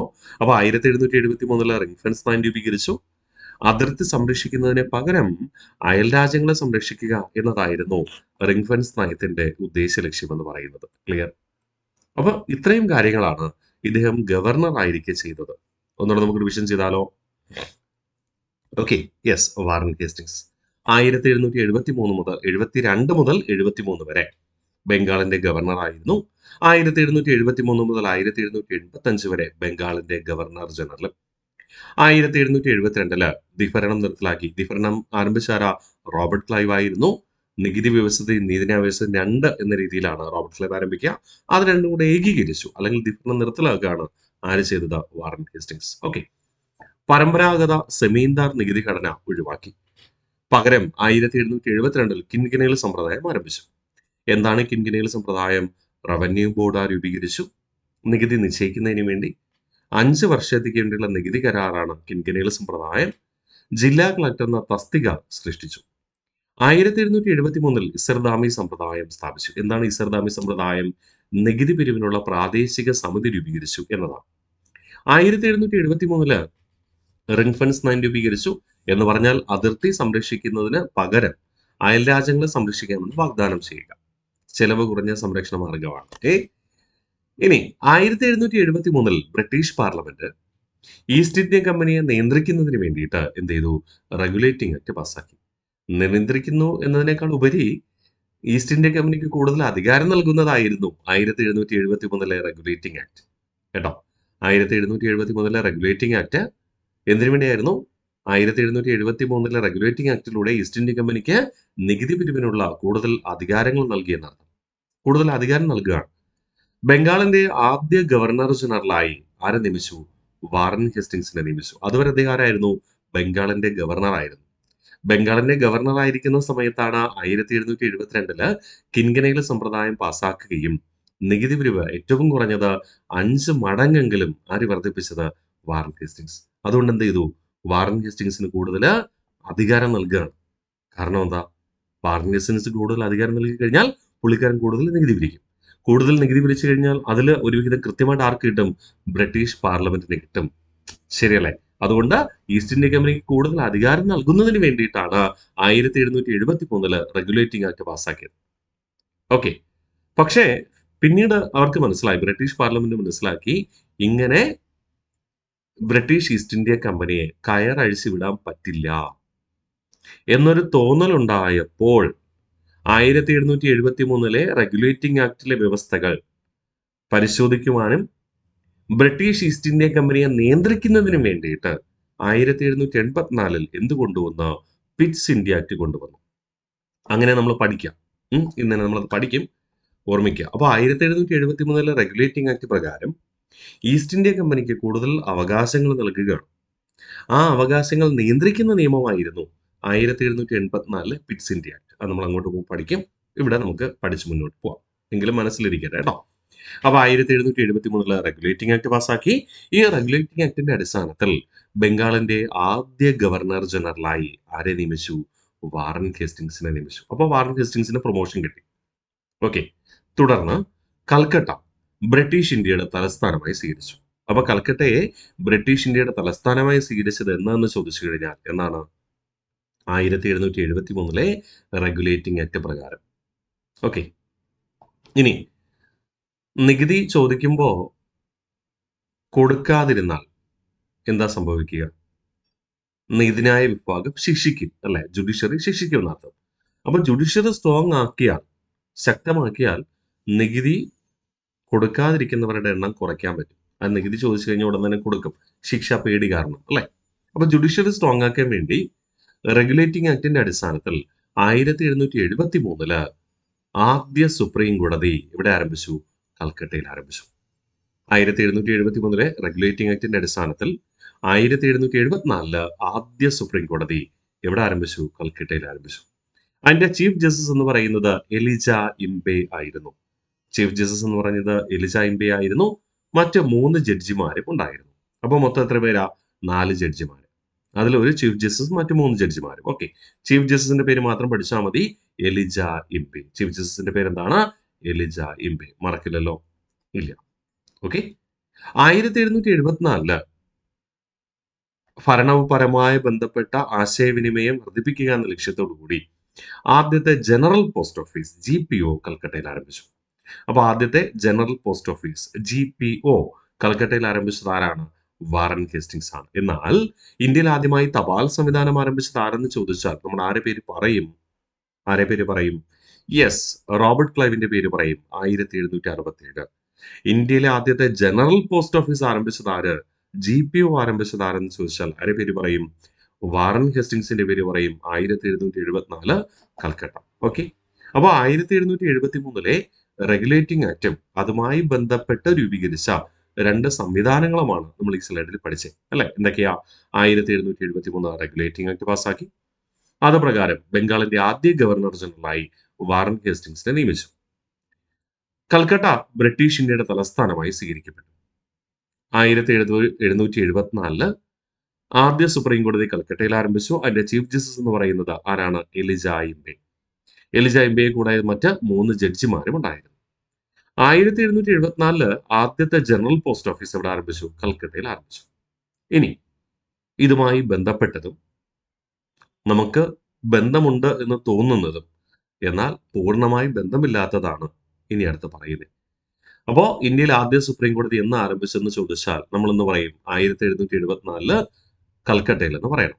പക്ഷേ സ്വതന്ത്ര ഇന്ത്യയുടെ സുപ്രീം കോടതിയുടെ മുൻഗാമി ഏത് എന്ന് ചോദിച്ചാൽ, സ്വതന്ത്ര ഇന്ത്യയിലെ സുപ്രീം കോടതിയുടെ മുൻഗാമി ഏത് എന്ന് ചോദിച്ചാൽ നിങ്ങൾ എന്ത് പറയണം? 1937 ഫെഡറൽ കോടതി എന്ന് പറയണം. 1937 ഫെഡറൽ കോടതി. 1937 കൃത്യമായി പറഞ്ഞാൽ ഒക്ടോബർ മാസം 1 രൂപീകരിച്ച ഫെഡറൽ കോടതിയാണ്. ഫെഡറൽ കോടതിയാണ് 1950 ജനുവരി മാസം 1950 സ്വതന്ത്ര ഇന്ത്യയുടെ സുപ്രീം കോടതിയായിട്ട് മാറുക. ഓക്കെ, അപ്പോൾ സ്വതന്ത്ര ഇന്ത്യയുടെ സുപ്രീം കോടതിയുടെ മുൻഗാമി എന്നറിയപ്പെടുന്നത് 1937 ഒക്ടോബർ 1 രൂപീകരിച്ച ഫെഡറൽ കോടതിയാണ്. അല്ലാതെ ഇവിടെ റെഗുലേറ്റിംഗ് ആക്ടിന്റെ അടിസ്ഥാനത്തിൽ 1774 കൽക്കട്ടയിൽ രൂപീകരിച്ച സുപ്രീം കോടതി അല്ല. ക്ലിയർ ആണേ? അപ്പോൾ ബ്രിട്ടീഷ് ഇന്ത്യയിൽ ആദ്യമായി സുപ്രീം കോടതി ആരംഭിച്ചത് എവിടെയെന്ന് ചോദിച്ചാൽ ഉത്തരം കൽക്കട്ടയാണ് 1774. എന്നാൽ സ്വതന്ത്ര ഇന്ത്യയിലെ സുപ്രീം കോടതിയും 1774 കൽക്കട്ടയിൽ ആരംഭിച്ച സുപ്രീം കോടതിയും തമ്മിൽ ഒരു ബന്ധവുമില്ല. സ്വതന്ത്ര ഇന്ത്യയിലെ സുപ്രീം കോടതിയുടെ മുൻഗാമി എന്ന് കണക്കാക്കുന്നത് 1937 ഒക്ടോബർ 1 രൂപീകരിച്ച ഫെഡറൽ കോടതിയാണ്. കേട്ടോ, ക്ലിയർ ആണേ? അത് കണക്ട് ചെയ്യാൻ വേണ്ടി പറഞ്ഞതാണ്. പിന്നീട് അങ്ങോട്ട് പോകുമ്പോൾ നമ്മൾ പഠിക്കും വ്യക്തമായിട്ട് തന്നെ. എങ്കിലും നമ്മൾ സംശയമുണ്ടാകുന്ന കാര്യങ്ങൾ ഒഴിവാക്കുന്നതിന് വേണ്ടി അത് സൂചിപ്പിച്ച് മുന്നോട്ട് പോകും. ക്ലിയർ? അടുത്ത് പഠിച്ചാലോ? യെസ്. തുടർന്ന് നമ്മൾ പറയുന്നു, ബംഗാളിലെ സന്യാസി കലാപങ്ങൾ അതിരൂക്ഷമായത് ആരുടെ കാലഘട്ടത്താണ്? വാറൻ ഹേസ്റ്റിങ്സിന്റെ കാലഘട്ടത്താണ്. യഥാർത്ഥത്തില് ബംഗാളിലെ സന്യാസി കലാപങ്ങൾ ആദ്യഘട്ടത്തിൽ 1763 മുതൽ 1800 വരെ നീണ്ടുനിന്നു. ബ്രിട്ടീഷുകാരുടെ തെറ്റായ നികുതി നയത്തിനെതിരെ ഹിന്ദുമത ആചാര്യന്മാരാണ് സന്യാസി കലാപത്തിന് നേതൃത്വം കൊടുത്തത്. മത ആചാര്യന്മാർ നേതൃത്വം കൊടുത്തതുകൊണ്ടാണ് നമ്മൾ അത് എന്ത് പേരിൽ അറിയപ്പെടുക? സന്യാസി കലാപങ്ങൾ. അപ്പൊ ബംഗാളിലെ സന്യാസി കലാപങ്ങൾ നടക്കുന്നത് 1763 മുതൽ 1800 വരെ. അതിന് ആരാണ് നേതൃത്വം നൽകിയിരുന്നത്? ഹിന്ദുമത ആചാര്യന്മാരായിരുന്നു. ബ്രിട്ടീഷുകാരുടെ ദുർഭരണത്തിനും മതത്തിന്മേലുള്ള ഇടപെടലിനും എതിരെയായിരുന്നു സന്യാസി കലാപങ്ങൾ. കേട്ടോ. പിന്നെ 1774 റോഹില്ല യുദ്ധം നടന്നു. ഈ റോഹില്ല യുദ്ധം വളരെ ഇമ്പോർട്ടന്റ് ആണ്. PS സ്ഥിരം ചോദിക്കുന്ന ഒരു വർഷമാണ്. റോഹില്ല യുദ്ധം നടന്ന ഏത് വർഷം? 1774. ഔദില് നവാബും അഫ്ഗാനിലെ ഗിരിവർഗക്കാരുമാണ് യുദ്ധം ചെയ്യുന്നത്. ആരൊക്കെ? ഔദിലെ നവാബും അഫ്ഗാനിലെ ഗിരിവർഗക്കാരും തമ്മിൽ ഏറ്റുമുട്ടിയതായിരുന്നു 1774 റോഹില്ല യുദ്ധം. ഔദിലെ നവാബും അഫ്ഗാനിലെ ഗിരിവർഗക്കാരും. ഇതില് ആരെ സഹായിച്ചാലാണ് ബ്രിട്ടീഷ് ഈസ്റ്റ് ഇന്ത്യ കമ്പനിക്ക് ഗുണമായി മാറുക? അഫ്ഗാനിലെ ഗിരിവർഗക്കാരെ സഹായിച്ചു കഴിഞ്ഞാൽ ചിലപ്പോ വനവിഭവങ്ങൾ കുറച്ച് കിട്ടുമായിരിക്കും. മറിച്ച് ഔദിലെ നവാബിനെ സഹായിച്ചാലോ ആ നവാബ് പരാജയപ്പെടുത്തുന്ന വനമേഖല മൊത്തം എന്ത് ചെയ്യാം? ബ്രിട്ടീഷ് ഈസ്റ്റ് ഇന്ത്യ കമ്പനിക്ക് സ്വന്തമാക്കാം. പിന്നെ പൂർണ്ണമായിട്ടും ബ്രിട്ടീഷ് ആധിപത്യത്തിന് കീഴില് സുഗന്ധവ്യഞ്ജനങ്ങൾ എന്ത് ചെയ്യാം? യൂറോപ്പിലേക്ക് കയറ്റുമതി ചെയ്യാം. ഏതാണ് ലാഭം? ഗിരിവർഗക്കാരെ സഹായിക്കുന്നതാണോ? അല്ല, മറിച്ച് നവാബിനെ സഹായിക്കുന്നതാണ്. അങ്ങനെ ഇദ്ദേഹം ആരെ സഹായിച്ചു? നവാബിനെ സഹായിച്ചു. പക്ഷേ അവിടെ ഒരു പ്രശ്നം ഉണ്ടായി. നവാബിനെ സഹായിച്ച് റോഹില്ല യുദ്ധത്തിൽ നവാബ് വിജയിച്ചു. അഫ്ഗാനിലെ ഗിരി പ്രദേശങ്ങൾ അല്ലെങ്കിൽ വനമേഖല ആർക്ക് കിട്ടി? നമ്മുടെ ബ്രിട്ടീഷ് ഈസ്റ്റ് ഇന്ത്യ കമ്പനിക്ക് കിട്ടുകയും ചെയ്തു. പക്ഷേ ബ്രിട്ടീഷ് ഈസ്റ്റ് ഇന്ത്യ കമ്പനി വിചാരിച്ചതുപോലെ ബ്രിട്ടീഷ് ഈസ്റ്റ് ഇന്ത്യ കമ്പനി എന്താ വിചാരിച്ചത്? കേരളത്തില് സുഗന്ധവ്യഞ്ജനങ്ങൾ കിട്ടുന്നത് പോലെ അവിടെയും കിട്ടുമെന്ന് വിചാരിച്ച യുദ്ധം ചെയ്ത് യുദ്ധത്തിന് സഹായിച്ചത്. പക്ഷേ അത്രയും സുഗന്ധവ്യഞ്ജനങ്ങളൊന്നും കിട്ടിയില്ല. കിട്ടിയതാകട്ടെ കുറച്ച് പുകയില മാത്രം. അത് വലിയൊരു നഷ്ടത്തിനിടയാക്കി. അതാണ് നമ്മുടെ വാറൻ ഹേസ്റ്റിങ്സ് എന്ന ഭരണാധികാരിയെ ഇംപീച്ച്മെന്റ് നടപടിയിലേക്ക് നയിച്ചത്. കേട്ടോ, ഓക്കെ. അപ്പോൾ അത് നമ്മൾ പിന്നീട് പഠിക്കും. ജസ്റ്റ് ഇത് മനസ്സിലുണ്ടാവട്ടെ. 1774 റോഹില്ല യുദ്ധം ഔദിലെ നവാബും അഫ്ഗാനിലെ ഗിരിവർഗക്കാരും തമ്മിലായിരുന്നു. ഇതിൽ നമ്മുടെ വാറൻ ഹേസ്റ്റിങ്സ് ആരെ സഹായിച്ചു? നവാബിനെ സഹായിച്ചു. അത്രയേ ഉള്ളൂ. 1776 മുതൽ 1782 വരെ ഒന്നാം ആംഗ്ലോ മറാത്ത യുദ്ധം നടന്നു. ഈ ഒന്നാം ആംഗ്ലോ മറാത്ത യുദ്ധം അവസാനിപ്പിച്ചുകൊണ്ട് ഒപ്പുവെച്ച ഉടമ്പടിയാണ് എന്ത് പേരിൽ അറിയപ്പെടുക? സാൽബായ് ഉടമ്പടി എന്ന പേരിൽ അറിയപ്പെടുക. 1776 മുതൽ 1782 വരെ ഒന്നാം ആംഗ്ലോ മറാത്ത യുദ്ധം. ഈ ഒന്നാം ആംഗ്ലോ മറാത്ത യുദ്ധം അവസാനിപ്പിച്ചുകൊണ്ട് ഒപ്പുവെച്ച ഉടമ്പടിയാണ് എന്ത് പേരിൽ അറിയപ്പെടുന്നത്? യെസ്, സാൽബായ് ഉടമ്പടി എന്ന പേരിൽ അറിയപ്പെടുക. അപ്പൊ സാൽബായ് ഉടമ്പടി ഏത് വർഷമായിരിക്കും? 1782 1782 മറക്കില്ലല്ലോ. 1782 1781 കൽക്കട്ടയിൽ ഇംഗ്ലീഷ് മദ്രസയ്ക്ക് തുടക്കം കുറിച്ചു. 1781 കൽക്കട്ടയിൽ എന്താരംഭിച്ചു? ഇംഗ്ലീഷ് മദ്രസ ആരംഭിച്ചു. മറക്കില്ലല്ലോ. അപ്പൊ 1781 കൽക്കട്ടയിൽ ഇംഗ്ലീഷ് മദ്രസ ആരംഭിച്ചത് ആര് എന്ന് ചോദിച്ചാൽ ആരുടെ പേര് പറയണം? ഇംഗ്ലീഷ് മദ്രസ ആരംഭിച്ച ആരെന്ന് ചോദിച്ചു കഴിഞ്ഞാൽ ആരുടെ പേര് പറയണം? അതെ, നമ്മുടെ വാറൻ ഹേസ്റ്റിങ്സിന്റെ പേര് പറയണം. ക്ലിയർ ആണേ? അപ്പോൾ 1781 ഇംഗ്ലീഷ് മദ്രസ കൽക്കട്ടയിൽ ആരംഭിച്ചത് ആരാണ്? Warren Hastings. മറക്കില്ലല്ലോ. യെസ്. അടുത്ത പറയട്ടെ. ഇനി അടുത്ത് പറയുന്നു,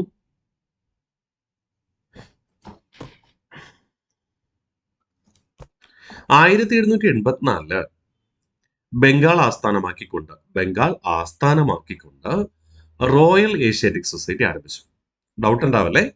ബംഗാൾ ആസ്ഥാനമാക്കിക്കൊണ്ട് റോയൽ ഏഷ്യാറ്റിക് സൊസൈറ്റി ആരംഭിച്ചു. അപ്പോൾ റോയൽ ഏഷ്യാറ്റിക് സൊസൈറ്റിയുടെ ആസ്ഥാനം എവിടെയാ? ബംഗാൾ. ബംഗാൾ ആസ്ഥാനമായ റോയൽ ഏഷ്യാറ്റിക് സൊസൈറ്റി നമുക്ക് പൊതുവായി എന്തെന്ന് പറയാം? ബംഗാൾ റോയൽ ഏഷ്യാറ്റിക് സൊസൈറ്റി എന്ന് പറയാം. ശരിയല്ലേ?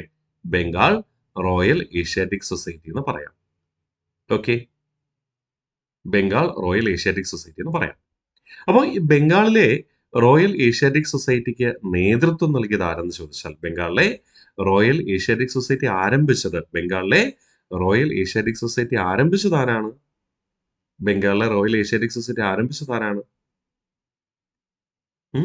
യെസ്, വാറൻ ഹേസ്റ്റിങ്സ് ആണ്. പക്ഷേ ഈ റോയൽ ഏഷ്യാറ്റിക് സൊസൈറ്റിയുടെ പ്രധാന ലക്ഷ്യമെന്ന് പറയുന്നത് എന്താണെന്ന് അറിയാമോ? പ്രാചീന ഇന്ത്യ ചരിത്രത്തെക്കുറിച്ച് പഠിക്കണം. പ്രാചീന ഇന്ത്യൻ ചരിത്രത്തെക്കുറിച്ച് പഠിച്ച്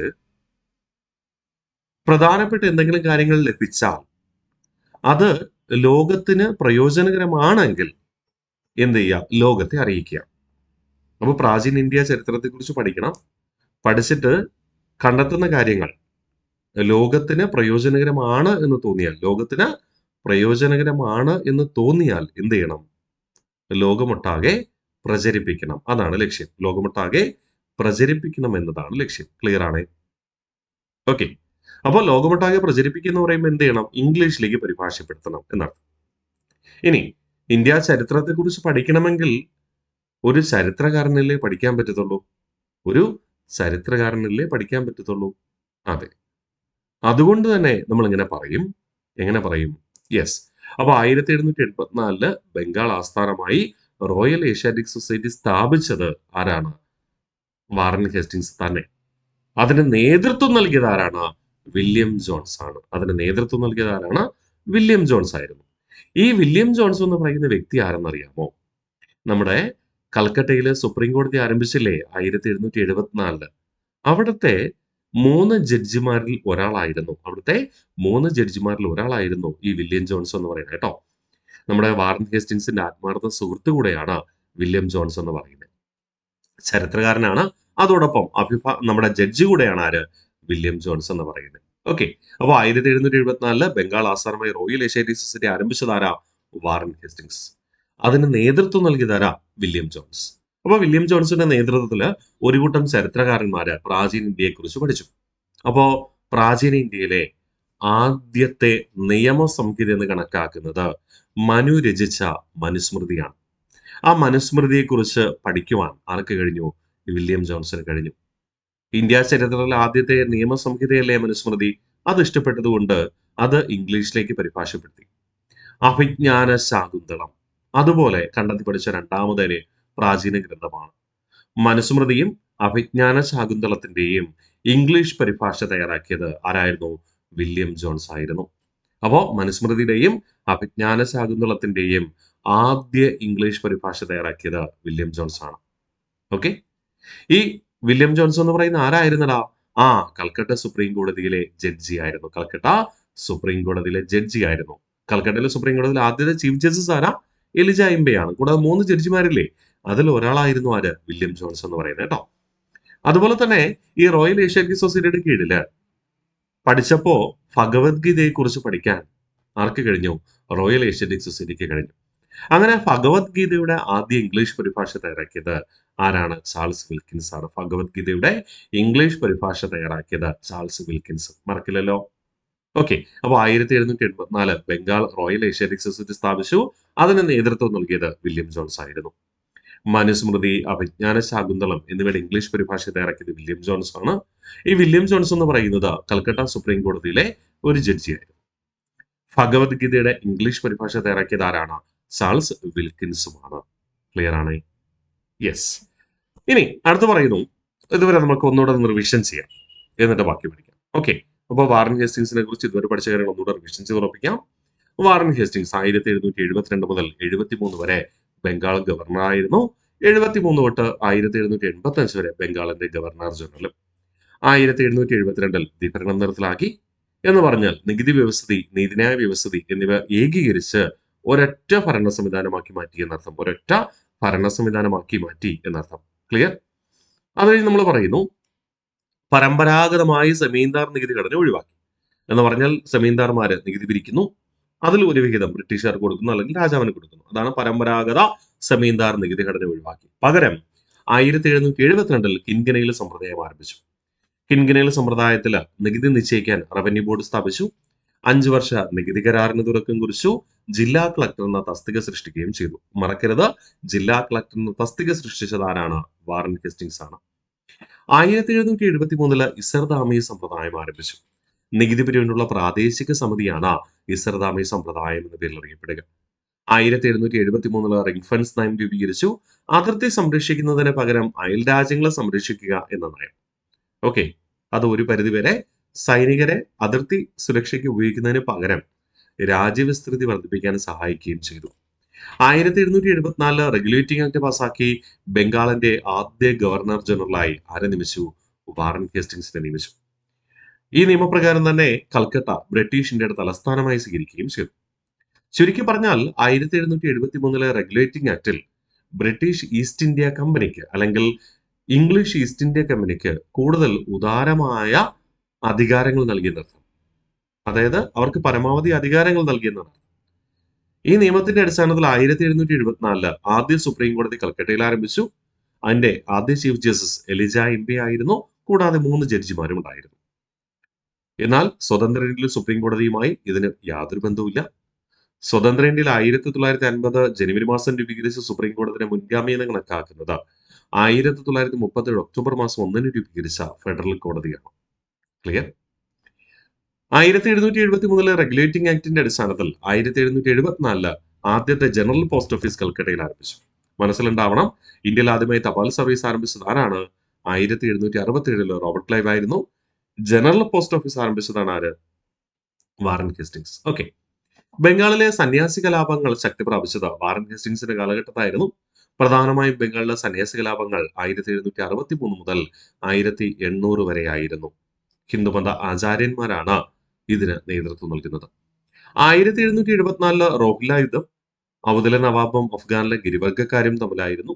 ആരുടെ കാലഘട്ടത്ത്? നമ്മുടെ വാറൻ ഹേസ്റ്റിങ്സിന്റെ കാലഘട്ടത്ത്. ഈ യുദ്ധത്തിൽ വാറൻ ഹേസ്റ്റിങ്സ് ആരെ സഹായിച്ചു? നവാബിനെയാണ് സഹായിച്ചത്. 1776 മുതൽ 1782 വരെ ആംഗ്ലോ മറാത്ത യുദ്ധത്തിന് നേതൃത്വം നൽകി. ആംഗ്ലോ മറാത്ത യുദ്ധം അവസാനിപ്പിച്ചുകൊണ്ട് ഒപ്പുവെച്ച ഉടമ്പടിയാണത് സാൽബായ് ഉടമ്പടി 1782. അപ്പോൾ ഒന്നാം ആംഗ്ലോ മറാത്ത യുദ്ധം എന്നാണ് 1776 മുതൽ 82 വരെയാണ്. ഒന്നാം ആംഗ്ലോ മറാത്ത യുദ്ധം അവസാനിപ്പിച്ചുകൊണ്ട് ഒപ്പുവെച്ച ഉടമ്പടി ഏതെന്ന് ചോദിച്ചു കഴിഞ്ഞാൽ ഒന്നാം ആംഗ്ലോ മറാത്ത യുദ്ധം അവസാനിപ്പിച്ചുകൊണ്ട് ഒപ്പുവെച്ച ഉടമ്പടി ഏതാണ്? സാൽബായ് ഉടമ്പടിയാണ്. 1781 കൽക്കട്ടയിൽ ഇംഗ്ലീഷ് മദ്രസയ്ക്ക് തുടക്കം കുറിച്ചു. 1781 കൽക്കട്ടയിൽ നിന്ന് ആരംഭിച്ചു, ഇംഗ്ലീഷ് മദ്രസ ആരംഭിച്ചു. 1784 ബംഗാൾ റോയൽ ഏഷ്യാറ്റിക് സൊസൈറ്റി ആരംഭിച്ചു. അതിന് നേതൃത്വം നൽകിയത് ആരായിരുന്നു? വില്യം ജോൺസ് ആയിരുന്നു. ഓക്കെ, വില്യം ജോൺസിന്റെ നേതൃത്വത്തിലുള്ള പ്രാചീന ഇന്ത്യ ചരിത്രത്തെ കുറിച്ച് പഠിക്കുന്നു. പ്രാചീന ഇന്ത്യയെ കുറിച്ച് പഠിച്ചപ്പോൾ ഒരുപാട് ഗ്രന്ഥങ്ങൾ കിട്ടി. അവരതിന് ഇംഗ്ലീഷിലേക്ക് പരിഭാഷപ്പെടുത്തി. ഓക്കെ, മനുസ്മൃതി, അഭിജ്ഞാന ശാകുന്തളം എന്നിവ ഇംഗ്ലീഷിലേക്ക് പരിഭാഷപ്പെടുത്തിയത് വില്യം ജോൺസ് ആയിരുന്നു. ഈ വില്യം ജോൺസ് എന്ന് പറയുന്ന ആരായിരുന്നു? കൽക്കട്ട സുപ്രീം കോടതിയിലെ ജഡ്ജി ആയിരുന്നു. ഭഗവത്ഗീത ഇംഗ്ലീഷ് പരിഭാഷ തയ്യാറാക്കിയത് ചാൾസ് വിൽക്കിൻസ് ആയിരുന്നു. ഈ ചാൾസ് വിൽക്കിൻസിന്റെ പേര് പറയുമ്പോൾ നിങ്ങൾക്ക് മറ്റാരെങ്കിലും ഓർമ്മ വരുന്നുണ്ടോ? ലോക ചരിത്രം പഠിക്കുമ്പോൾ A tile of two cities എന്ന പുസ്തകം എഴുതിയത് ആര് എന്ന് ചോദിക്കും. അതാരാണ്? ചാൾസ് വിൽക്കിൻസ് ആണ്. A tile of two cities എന്ന രചന നിർവഹിച്ചത് ചാൾസ് ഡിക്കിൻസ് ആണ്. ഇത് ഭഗവത്ഗീതയുടെ ഇംഗ്ലീഷ് പരിഭാഷ തയ്യാറാക്കിയത് ആരാണ്? ചാൾസ് വിൽക്കിൻസുമാണ്. രണ്ടും രണ്ടാണ് എന്ന കാര്യം ദയവായി ഓർമ്മിക്കുക. ഓക്കെ അല്ലേ? യെസ്. അടുത്ത് പറയുന്നു 1784 എന്ത് ചെയ്തു? പിറ്റ്സ് ഇന്ത്യ നിയമം പാസാക്കി. ഈ പിറ്റ്സ് ഇന്ത്യ നിയമത്തിന്റെ പ്രത്യേകത എന്തെന്നറിയാമോ? ബ്രിട്ടീഷ് ഈസ്റ്റ് ഇന്ത്യ കമ്പനിയെ നിയന്ത്രിക്കുന്നതിന് വേണ്ടി കൊണ്ടുവന്ന നിയമമായിരുന്നു. ബ്രിട്ടീഷ് ഈസ്റ്റ് ഇന്ത്യ കമ്പനിയെ നിയന്ത്രിക്കുന്നതിന് വേണ്ടി കൊണ്ടുവന്ന നിയമമായിരുന്നു എന്ത്? Pitt's India act. അതുകൊണ്ട് ഇതിനെ എന്ത് പേരിലും വിളിക്കാറുണ്ട്? ഈസ്റ്റ് ഇന്ത്യ കമ്പനി ആക്ട് എന്നും വിളിക്കാറുണ്ട്. എന്തെന്ന് വിളിക്കാറുണ്ട്? ഈസ്റ്റ് ഇന്ത്യ കമ്പനി ആക്ട് എന്നും വിളിക്കുന്നു. മറക്കരുത്, ഇമ്പോർട്ടന്റ് ആണ്. ഓക്കെ, അപ്പോ ഈസ്റ്റ് ഇന്ത്യ കമ്പനി ആക്ട് എന്നറിയപ്പെടുന്നത് എന്താണ് എന്ന് ചോദിച്ചാൽ ഉത്തരം എന്താണ്? യെസ്, മനസ്സിലുണ്ടാവണം. ഈസ്റ്റ് ഇന്ത്യ കമ്പനി ആക്ട് എന്നറിയപ്പെടുന്നത് പിറ്റ്സ് ഇന്ത്യ ആക്ട് ആണ്. എന്തുകൊണ്ടാണ് അങ്ങനെ വിളിക്കുക? ഈസ്റ്റ് ഇന്ത്യ കമ്പനിയെ നിയന്ത്രിക്കുക എന്ന ലക്ഷ്യത്തോടു കൂടി പാസാക്കിയ നിയമമായിരുന്നു എന്ത്? 1784 പിറ്റ്സ് ഇന്ത്യ ആക്ട്. ഈ പിറ്റ്സ് ഇന്ത്യ ആക്ട് പാസാക്കുന്നത് ആരാണെന്ന് ചോദിച്ചാൽ നമ്മൾ പറയും ആരാണ്? വില്യം പിറ്റ് ആണെന്ന് പറയൂ അല്ലെ? ഈ നിയമം തയ്യാറാക്കിയത് ആരാണ്? ബ്രിട്ടീഷ് പ്രധാനമന്ത്രിയായിരുന്ന വില്യം പിറ്റ് ആയിരുന്നു. വില്യം പിറ്റ് ആണ്. ഈ വില്യം പിറ്റിനെ നിങ്ങൾ എവിടെയെങ്കിലും കേട്ടിട്ടുണ്ടോ? കഴിഞ്ഞ ക്ലാസ്സിൽ ഞാൻ നിങ്ങൾക്ക് ഒരു വ്യക്തിയുടെ പേര് പറഞ്ഞു അല്ലെ? നമ്മുടെ റോബർട്ട് ക്ലൈവിന്റെ ആത്മാർത്ഥ സുഹൃത്ത്. റോബർട്ട് ക്ലൈവിനെ സ്വർഗത്തിൽ ജനിച്ച യോദ്ധാവ് എന്ന് വിശേഷിപ്പിച്ചത് ആരായിരുന്നു? വില്യം പിറ്റ് ആയിരുന്നു. റോബർട്ട് ക്ലൈവ് 1772 ഇംപീച്ച്മെന്റ് നടപടിക്ക് വിധേയനായി അല്ലെ? അവിഹിത സ്വത്ത് സമ്പാദിച്ചു എന്ന പേരിൽ.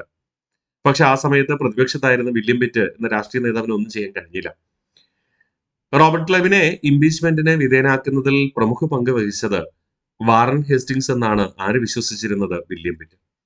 1784 വില്യം പിറ്റ് ബ്രിട്ടീഷ് പ്രധാനമന്ത്രി ആയപ്പോ ആ സമയത്ത് ഇന്ത്യയിലെ ഇംഗ്ലീഷ് ഈസ്റ്റ് ഇന്ത്യ കമ്പനിയുടെ അധിപനായ വാറൻ ഹേസ്റ്റിങ്സിനെ നിയന്ത്രിക്കുന്നതിന് വേണ്ടിയിട്ടാണ് പിറ്റ്സ് ഇന്ത്യ ആക്ട് കൊണ്ടുവരിക. ഓക്കെ, അപ്പൊ ചുരുക്കി പറഞ്ഞാല് ബ്രിട്ടീഷ് ഈസ്റ്റ് ഇന്ത്യ കമ്പനി അല്ലെങ്കിൽ ബംഗാളിന്റെ ഗവർണർ ജനറലായ വാറൻ ഹേസ്റ്റിങ്സിന്റെ അധികാരങ്ങൾ നിയന്ത്രിക്കുന്നതിന് വേണ്ടിയിട്ടാണ് 1784 എന്ത് പാസ്സാക്കുന്നത്? പിറ്റ്സ് ഇന്ത്യ ആക്ട് പാസ്സാക്കുക. ആരാണത് തയ്യാറാക്കിയത്? വില്യം പിറ്റ് എന്ന ബ്രിട്ടീഷ് പ്രധാനമന്ത്രി. തുടർന്ന് കൃത്യമായി ഓഡിറ്റ് ചെയ്യുകയാണ്. ഈസ്റ്റ് ഇന്ത്യ കമ്പനിയുടെ എല്ലാ കാര്യങ്ങളും പിറ്റ്സ് ഇന്ത്യ നിയമം പാസ്സാക്കിയതോടുകൂടി കൃത്യമായി ഓഡിറ്റ് ചെയ്യണം, നിയന്ത്രിക്കുകയാണ്. അങ്ങനെ നിയന്ത്രിച്ചതിന് ശേഷം നമ്മുടെ വാറൻ ഹേസ്റ്റിങ്സ് എന്ത് ചെയ്തു? വാറൻ ഹേസ്റ്റിങ്സ് തെറ്റായ പല ഭരണതലത്തിലെ കാര്യങ്ങളും കൊണ്ടുവന്നു. തെറ്റായ ഭരണ സംവിധാനം ഏർപ്പെടുത്തി എന്നാരോപിച്ചുകൊണ്ട് 1785 ഇംപീച്ച്മെന്റിന് വിധേയനാക്കി. അപ്പൊ 1785 ഇംപീച്ച്മെന്റ് നടപടി നേരിട്ടു ആര്? നമ്മുടെ വാറൻ ഹേസ്റ്റിങ്സ്. വാറൻ ഹേസ്റ്റിങ്സിനെതിരെ ഇംപീച്ച്മെന്റ് പ്രമേയം അവതരിപ്പിച്ചത് ഇ ബർക്കറും ചാൾസ് ജെയിംസുമായിരുന്നു. ഇംപീച്ച്മെന്റ് പ്രമേയം അവതരിപ്പിച്ചതാരാണ്? E ബർക്കറും Charles ജെയിംസുമായിരുന്നു. ഇംപീച്ച്മെന്റിനുള്ള കാരണം പറയുന്നത് റോഹില്ല യുദ്ധമാണ്. ഞാൻ പറഞ്ഞു റോഹില്ല യുദ്ധം ഏത് വർഷം നടന്നേ? 1774. യഥാർത്ഥത്തിൽ ആരൊക്കെ തമ്മിലായിരുന്നു റോഹില്ല യുദ്ധം? നമ്മുടെ ഔദല നവാബും അഫ്ഗാനിലെ ഗിരിവർഗക്കാരും. അതില് വാറൻ ഹേസ്റ്റിങ്സ് ആരെ സഹായിച്ചു? ഔദല നവാബിനെ സഹായിച്ചു. പക്ഷേ വാറൻ ഹേസ്റ്റിങ്സ് വിചാരിച്ച എന്താ? ഔദല നവാബിനെ സഹായിച്ചു കഴിഞ്ഞാല് അഫ്ഗാനിലെ വനപ്രദേശം മൊത്തം സ്വന്തം കീഴിലാകും. അങ്ങനെയാണെങ്കിൽ അവിടുത്തെ സുഗന്ധവ്യഞ്ജനങ്ങളെല്ലാം സ്വന്തമാക്കാൻ കഴിയും. പക്ഷെ യുദ്ധം കഴിഞ്ഞതിന് ശേഷം അവിടെ അധികം സുഗന്ധവ്യഞ്ജനങ്ങൾ ഉണ്ടായിരുന്നു ഇല്ല. കുറച്ച് കറുപ്പ് മാത്രമേ കിട്ടിയുള്ളൂ. പുകയില മാത്രമേ കിട്ടിയുള്ളൂ. അത് വലിയ നഷ്ടത്തിലേക്ക് നയിച്ചു. അപ്പൊ റോഹില്ല യുദ്ധത്തിന് വേണ്ടിയിട്ട് ചിലവഴിച്ച സമ്പത്ത് തുക വളരെ അധികമായിരുന്നു. അതിൽ നിന്ന് നേട്ടമൊന്നും ഉണ്ടായുമില്ല എന്ന് ആരോപിച്ചുകൊണ്ടാണ്, അധികാര ദുർവിനിയോഗം നടത്തിയെന്ന് ആരോപിച്ചുകൊണ്ടാണ് എന്ത് ചെയ്യുന്നത്, ഇദ്ദേഹത്തെ ഇംപീച്ച്മെന്റിന് വിധേയനാക്കുക. ശരിക്കും പറഞ്ഞാൽ നമ്മുടെ റോബർട്ട് ക്ലൈവിന് കൊട്ടേഷൻ കൊടുത്തതിന്റെ ഒരു ദേഷ്യമായിരിക്കാം വില്യം പിറ്റിനെ കൊണ്ട് ഈ നടപടിക്കിലേക്ക് നയിച്ചത്. എന്തായാലും വാറൻ ഹേസ്റ്റിങ്സിന് വേണ്ടി വാദിച്ചത് ആരായിരുന്നു? വില്യം ജോൺസ് ആയിരുന്നു. ഞാൻ പറഞ്ഞു, വാറൻ ഹേസ്റ്റിങ്സിന്റെ ആത്മാർത്ഥ സുഹൃത്താണ് ആര്? William Jones. വില്യം ജോൺസിനെ നമ്മൾ എവിടെയൊക്കെ പഠിച്ചു? അദ്ദേഹം കൽക്കട്ടയിലെ സുപ്രീം കോടതിയിലെ ജഡ്ജിമാരിൽ ഒരാളായിരുന്നു. 2, ബംഗാളിലെ റോയൽ ഏഷ്യാറ്റിക് സൊസൈറ്റിക്ക് നേതൃത്വം നൽകിയത് ആരായിരുന്നു? വില്യം ജോൺസ് ആയിരുന്നു, അല്ലെ? ആ സമയത്ത് എന്തൊക്കെ മനുസ്മൃതി, അഭിജ്ഞാന ശാകുന്തളം എന്നിവയുടെ ആദ്യ ഇംഗ്ലീഷ് പരിഭാഷ രചിച്ചതും അത് തന്നെ വില്യം ജോൺസ് എന്ന് പറഞ്ഞിട്ടുണ്ടായിരുന്നു, അല്ലെ? യെസ്. അപ്പോ വാറൻ ഹേസ്റ്റിങ്സിന് വേണ്ടി വാദിച്ചത് ആരായിരുന്നു? വില്യം ജോൺസ് ആയിരുന്നു. ബ്രിട്ടീഷ് ഇന്ത്യയിൽ രാജിവെച്ച ആദ്യ ഗവർണർ ജനറൽ എന്ന് പറയുന്നത്, ബ്രിട്ടീഷ് ഇന്ത്യയിൽ രാജിവെച്ച ആദ്യ ഗവർണർ ജനറൽ എന്ന് പറയുന്നത് ആരാണ്? നമ്മുടെ വാറൻ ഹേസ്റ്റിങ്സ് ആണ്. ഓക്കെ. ബ്രിട്ടീഷ് ഇന്ത്യയിൽ രാജിവെച്ച ആദ്യ ഗവർണർ ജനറൽ ആരാണ്? വാറൻ ഹേസ്റ്റിങ്സ് ആണ്. ബ്രിട്ടീഷ് ഇന്ത്യയിൽ ഇംപീച്ച്മെന്റ് നടപടി നേരിട്ട ആദ്യ ഗവർണർ ജനറൽ ആരാണ്? വാറൻ ഹേസ്റ്റിങ്സ് ആണ്. കാരണം വാറൻ ഹേസ്റ്റിങ്സ് ആണ് ആദ്യത്തെ ഗവർണർ ജനറൽ. അദ്ദേഹം തന്നെ എന്ത് ചെയ്തു? ഇംപീച്ച്മെന്റ് നടപടി നേരിട്ടു. ക്ലിയർ ആണ്? ഇമ്പോർട്ടന്റ് ആണ്, മറക്കരുത് കേട്ടോ. അപ്പോ ഇംപീച്ച്മെന്റ് നടപടി നേരിട്ട ആദ്യത്തെ ഗവർണർ ജനറൽ എന്ന് ചോദിച്ചാലും, ബ്രിട്ടീഷ് ഇന്ത്യയിൽ രാജിവെച്ച ആദ്യ ഗവർണർ ജനറൽ എന്ന് ചോദിച്ചാലും ആരുടെ പേര് പറയണം? വാറൻ ഹേസ്റ്റിങ്സിന്റെ പേര് പറയണം. എന്നാൽ വാറൻ ഹേസ്റ്റിങ്സ് എന്ന പേരിനൊപ്പം പ്രഭു എന്ന വാക്ക് ചേർക്കാൻ പാടുണ്ടോ? പാടില്ല. കാരണം അദ്ദേഹം പ്രഭു കുടുംബാംഗമല്ല. പ്രഭു കുടുംബാംഗം അല്ല. ക്ലിയർ? അപ്പൊ 1784 പിറ്റ്സ് ഇന്ത്യ നിയമം പാസാക്കി. പിറ്റ്സ് ഇന്ത്യ നിയമം എന്ന് പറയുന്നത് ബ്രിട്ടീഷ് ഈസ്റ്റ് ഇന്ത്യ കമ്പനിയെ നിയന്ത്രിക്കുന്നതിന് വേണ്ടി കൊണ്ടുവന്ന നിയമമാണ്. തയ്യാറാക്കിയ ബ്രിട്ടീഷ് പ്രധാനമന്ത്രി വില്യം പിറ്റ് ആണ്. 1785 ഇംപീച്ച്മെന്റ് നടപടി നേരിട്ട ഗവർണർ ജനറലാണ് വാറൻ ഹേസ്റ്റിങ്സ്. ഇംപീച്ച്മെന്റ് പ്രമേയം അവതരിപ്പിച്ചത് ഇ ബർക്കറും ചാൾസ് ജെയിംസുമാണ്. ഇംപീച്ച്മെന്റിനുള്ള കാരണം റോഹില്ല യുദ്ധമാണ്. അതിൽ നഷ്ടമൊന്നും. വാറൻ ഹേസ്റ്റിങ്സിന് വേണ്ടി വാദിച്ചത് വില്യം ജോൺസ് ആയിരുന്നു. ബ്രിട്ടീഷ് ഇന്ത്യയിൽ രാജിവെച്ച ആദ്യ ഗവർണർ ജനറൽ എന്ന് പറയുന്നത് ആര് തന്നെ? വാറൻ ഹേസ്റ്റിങ്സ് തന്നെ. ഇത്രയേ ഉള്ളൂ വാറൻ ഹേസ്റ്റിങ്സിനെ കുറിച്ച്. പൂർണ്ണമായി വളരെ പെട്ടെന്ന് റിവിഷൻ ചെയ്താലോ? കഴിഞ്ഞു. വാറൻ ഹേസ്റ്റിങ്സ് ആണ് കുറച്ച് കൂടുതൽ പഠിക്കാനുള്ളത്. കാരണം അദ്ദേഹം ഏകദേശം 13 വർഷക്കാലം ഇന്ത്യയിൽ ഭരണം നടത്തിയിരുന്നു എന്നതുകൊണ്ട് മാത്രം. ഓക്കെ, വർഷങ്ങൾ ഇമ്പോർട്ടന്റ് ആണ്, ചെയ്ത കാര്യങ്ങൾ ഇമ്പോർട്ടന്റ് ആണ്. മറ്റുള്ള ആൾക്കാർ ഇത്രയൊന്നും ഇല്ല കേട്ടോ, കുറച്ചൊക്കെ ഉള്ളൂ. അപ്പോൾ വാറൻ ഹേസ്റ്റിങ്സ് 1772 മുതൽ 1773 വരെ ബംഗാളിന്റെ ഗവർണറായിരുന്നു. 1773 മുതൽ 1785 വരെ ബംഗാളിന്റെ ഗവർണർ ജനറൽ നിയമിക്കപ്പെട്ടു. 1772 ദ്വിഭരണം നിർത്തലാക്കി. നികുതി വ്യവസ്ഥിതി, നീതിന്യായ വ്യവസ്ഥിതി എന്നിവ ഏകീകരിച്ചു എന്നതാണ് ദ്വിഭരണം നിർത്തലാക്കി എന്നതുകൊണ്ട് അർത്ഥമാക്കുക. പരമ്പരാഗതമായി സെമീന്ദാർ നികുതി ഘടന ഒഴിവാക്കി. 1772 കിൻകനേൽ സമ്പ്രദായം ആരംഭിച്ചു. അതിനുവേണ്ടി റവന്യൂ ബോർഡ് രൂപീകരിച്ചു. ഈ കിൻകനേൽ സമ്പ്രദായം എന്ന് പറയുന്നത് 5 വർഷത്തേക്ക് വേണ്ടിയുള്ള നികുതി കരാറാണ്. കിൻകനേൽ സമ്പ്രദായം മെച്ചപ്പെട്ട രീതിയിൽ നടപ്പിലാക്കുവാൻ ജില്ലാ കളക്ടർ എന്ന തസ്തികയും സൃഷ്ടിച്ചു. 1773 ഇസർദാമി സമ്പ്രദായം രൂപീകരിച്ചു. എന്താണ് ഇസർദാമി സമ്പ്രദായം? നികുതി പിരിവിനുള്ള പ്രാദേശിക സമിതിയാണ് ഇസർദാമി സമ്പ്രദായം എന്നറിയപ്പെടുക.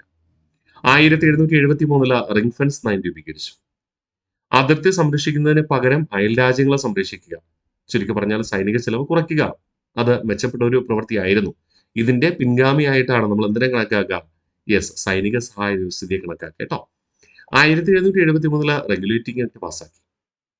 ബംഗാളിന്റെ ആദ്യ ഗവർണർ ജനറലായി വാറൻ ഹേസ്റ്റിങ്സിനെ നിയമിക്കുകയാണ് റെഗുലേറ്റിംഗ് ആക്ട് പ്രകാരം. റെഗുലേറ്റിംഗ് ആക്ട് എന്ന് പറഞ്ഞാൽ തന്നെ ഈസ്റ്റ് ഇന്ത്യ കമ്പനിക്ക് കൂടുതൽ ആനുകൂല്യങ്ങൾ അല്ലെങ്കിൽ സ്വതന്ത്ര അധികാരം നൽകുന്ന നിയമമായിരുന്നു. കൽക്കട്ടയെ ബ്രിട്ടീഷ് ഇന്ത്യയുടെ തലസ്ഥാനമായി പ്രഖ്യാപിക്കുകയും ചെയ്തു. തുടർന്ന് 1774 ആദ്യ സുപ്രീം കോടതി കൽക്കട്ടയിൽ ആരംഭിച്ചു. ഒരു ചീഫ് ജസ്റ്റിസും 3 ജഡ്ജിമാരും. ആദ്യ ചീഫ് ജസ്റ്റിസ് എന്ന് പറയുന്നത് എലിജ ഇംബെ ആയിരുന്നു. 1774 ബ്രിട്ടീഷിന്റെ ആദ്യത്തെ ജനറൽ പോസ്റ്റ് ഓഫീസ് എവിടെ ആരംഭിച്ചു? കൽക്കട്ടയിൽ ആരംഭിച്ചു. ബംഗാളിലെ സന്യാസി കലാപങ്ങൾ ശക്തി പ്രാപിച്ചത് വാറൻ ഹേസ്റ്റിങ്സിന്റെ കാലഘട്ടത്തായിരുന്നു. സന്യാസി കലാപങ്ങൾ നടന്നത് 1763 മുതൽ 1800 വരെ. ഹിന്ദുമത ആചാര്യന്മാർ നേതൃത്വം കൊടുത്തത് കൊണ്ടാണ് അതിനെ സന്യാസി കലാപങ്ങൾ എന്ന് തന്നെ വിശേഷിപ്പിക്കുക. 1774 റോഹില്ല യുദ്ധം നടന്നു. ഔദിലെ നവാബ് അഫ്ഗാനിലെ ഗിരിവർഗക്കാരൻ തമ്മിൽ. അതില് ആരെ സഹായിച്ചു? നമ്മുടെ വാറൻ ഹേസ്റ്റിങ്സ് ഔദിലെ നവാബിനെ സഹായിച്ചു. 1776 മുതൽ 82 വരെ ഒന്നാം ആംഗ്ലോ മറാത്ത യുദ്ധം. ഒന്നാം ആംഗ്ലോ മറാത്ത യുദ്ധം നടന്നു. ഈ ഒന്നാം ആംഗ്ലോ മറാത്ത യുദ്ധം അവസാനിപ്പിച്ചുകൊണ്ട് ഒപ്പുവെച്ച ഉടമ്പടിയാണത് സാൽബായ് ഉടമ്പടി. സാൽബായ് ഉടമ്പടി ഏത് വർഷമാണ്? 1782-ലാണ്. 1781 കൽക്കട്ടയിൽ ഇംഗ്ലീഷ് മദ്രസ രൂപീകരിച്ചു. 1781 കൽക്കട്ടയിൽ ഇംഗ്ലീഷ് മദ്രസ രൂപീകരിച്ചു. 1784 ബംഗാൾ റോയൽ ഏഷ്യാറ്റിക് സൊസൈറ്റി സ്ഥാപിച്ചു. ബംഗാൾ റോയൽ ഏഷ്യാറ്റിക് സൊസൈറ്റി സ്ഥാപിച്ചത് ആരെന്ന് ചോദിച്ചാൽ ആര് പേര് പറയണം? വാറൻ ഹേസ്റ്റിങ്സിന്റെ പേര് പറയണം. അതിന് നേതൃത്വം നൽകിയത് ആരെന്ന് ചോദിച്ചാൽ ആര് പേര് പറയണം? വില്യം ജോൺസിന്റെ പേര് പറയണം. ക്ലിയർ? മനുസ്മൃതി, അഭിജ്ഞാന ശാകുന്തളം എന്നിവയുടെ ഇംഗ്ലീഷ് പരിഭാഷ തയ്യാറാക്കിയത് വില്യം ജോൺസ് ആയിരുന്നു. കൽക്കട്ടയിലെ സുപ്രീം കോടതി ജഡ്ജിയായിരുന്നു വില്യം ജോൺസ് എന്ന് പറയുന്നത്. ഭഗവത്ഗീതയുടെ ആദ്യ ഇംഗ്ലീഷ് പരിഭാഷ തയ്യാറാക്കിയത് ചാൾസ് വിൽക്കിൻസ് ആണ്. ലോകചരിത്രം പഠിക്കുമ്പോൾ, പ്രത്യേകിച്ച് ഫ്രഞ്ച് വിപ്ലവം പഠിക്കുമ്പോൾ, A tale of two cities എന്ന പ്രശസ്തമായ രചന നിർവഹിച്ചത് ആരാണ്? ചാൾസ് ഡിക്കിൻസ് ആണ്. ചാൾസ് ഡിക്കിൻസ് ആണ്. അത് മനസ്സിലുണ്ടാവട്ടെ. 1784 പിറ്റ്സ് ഇന്ത്യ നിയമം പാസാക്കി. ഇത് ഈസ്റ്റ് ഇന്ത്യ കമ്പനിയെ നിയന്ത്രിക്കുന്നതിന് വേണ്ടിയുള്ള നിയമമായതുകൊണ്ട് ഈസ്റ്റ് ഇന്ത്യ കമ്പനി ആക്ട് എന്നാണ് അറിയപ്പെടുക. ഇത് തയ്യാറാക്കിയ ബ്രിട്ടീഷ് പ്രധാനമന്ത്രി വില്യം പിറ്റ് ആയിരുന്നു. 1785 ഇംപീച്ച്മെന്റ് നടപടി നേരിട്ടു. ഇംപീച്ച്മെന്റ് പ്രമേയം അവതരിപ്പിച്ചത് ഇ ബർക്കറും ചാൾസ് ജെയിംസുമായിരുന്നു. ഇംപീച്ച്മെന്റിനുള്ള കാരണമായി പറയുന്നത് റോഹില്ല യുദ്ധമാണ്. റോഹില്ല യുദ്ധം കാരണം നേട്ടമൊന്നും ഉണ്ടായില്ല, പകരം നഷ്ടം സംഭവിച്ചു എന്നതാണ് ആരോപണം. വാറൻ ഹേസ്റ്റിങ്സിന് വേണ്ടി വാദിച്ചത് വില്യം ജോൺസ് ആയിരുന്നു. അദ്ദേഹത്തെ പിൽക്കാലത്ത് കുറ്റവിമുക്തനാക്കിയെങ്കിലും അദ്ദേഹം എന്ത് ചെയ്തു? ഈ ഇംപീച്ച്മെന്റ് നടപടി വന്നപ്പോൾ തന്നെ ബ്രിട്ടീഷ് ഇന്ത്യയിൽ നിന്ന് രാജിവെച്ചു. ബ്രിട്ടീഷ് ഇന്ത്യയിൽ രാജിവെച്ച ആദ്യ ഗവർണർ ജനറൽ എന്ന് പറയുന്നത് ആരാണ്? വാറൻ ഹേസ്റ്റിങ്സ് ആണ്. ക്ലിയർ അല്ലേ? അപ്പോൾ വാറൻ ഹേസ്റ്റിങ്സിനെ കുറിച്ച് നമ്മൾ സമ്പൂർണ്ണമായി ഇന്ന് പഠിച്ചു. ഇതിന്റെ വെളിയിൽ നിന്ന് PSC ചോദിക്കാനില്ല. SCERT പുസ്തകത്തിലെ വിവരങ്ങളെല്ലാം ക്രോഡീകരിച്ചുകൊണ്ടാണ് നമ്മൾ പഠിച്ചത് കേട്ടോ. അപ്പോൾ സമ്പൂർണ്ണമായി പഠിക്കുക. ഇതിന്റെ പ്രാക്ടീസ് ക്വസ്റ്റ്യൻസ് നിങ്ങൾക്ക് ക്യൂസായിട്ട് ലഭിക്കും. അത് നിങ്ങൾ അറ്റൻഡ് ചെയ്ത് കൃത്യമായി പഠിച്ചുറപ്പിച്ച് അടുത്ത ക്ലാസ്സിലേക്ക് വരിക. കാരണം നമ്മൾ ഇനി അങ്ങോട്ട് ഗവർണർ ജനറൽമാരല്ലേ പഠിക്കാം. ഇത് പഠിച്ചു എന്ന് ഉറപ്പിച്ചിട്ട് മാത്രം അടുത്ത ക്ലാസ്സിലെ ഗവർണർ ജനറൽമാരിലേക്ക് വരിക കേട്ടോ. അപ്പൊ നമ്മൾ അടുത്ത ക്ലാസ്സിൽ ഗവർണർ ജനറൽമാരുടെ രണ്ടാമത്തെ ഭാഗത്ത് കോൺവാലിസ് പ്രഭുവിനെ കുറിച്ചും അദ്ദേഹത്തിന് ശേഷം താൽക്കാലികമായി അധികാരത്തിൽ വന്ന ജോൺ ഷോർ പ്രഭുവിനെ കുറിച്ചും അതേ തുടർന്ന് റിച്ചാർഡ് വെല്ലസ്ലിയെ കുറിച്ചും അദ്ദേഹത്തിന്റെ സഹോദരനായ ആർത്തർ വെല്ലസ്ലിയെ കുറിച്ചും നമ്മൾ പഠിച്ചുറപ്പിക്കും കേട്ടോ. യെസ്, അപ്പോ കൃത്യമായി നമുക്ക് പഠിച്ചുറപ്പിക്കാം. ബൈ.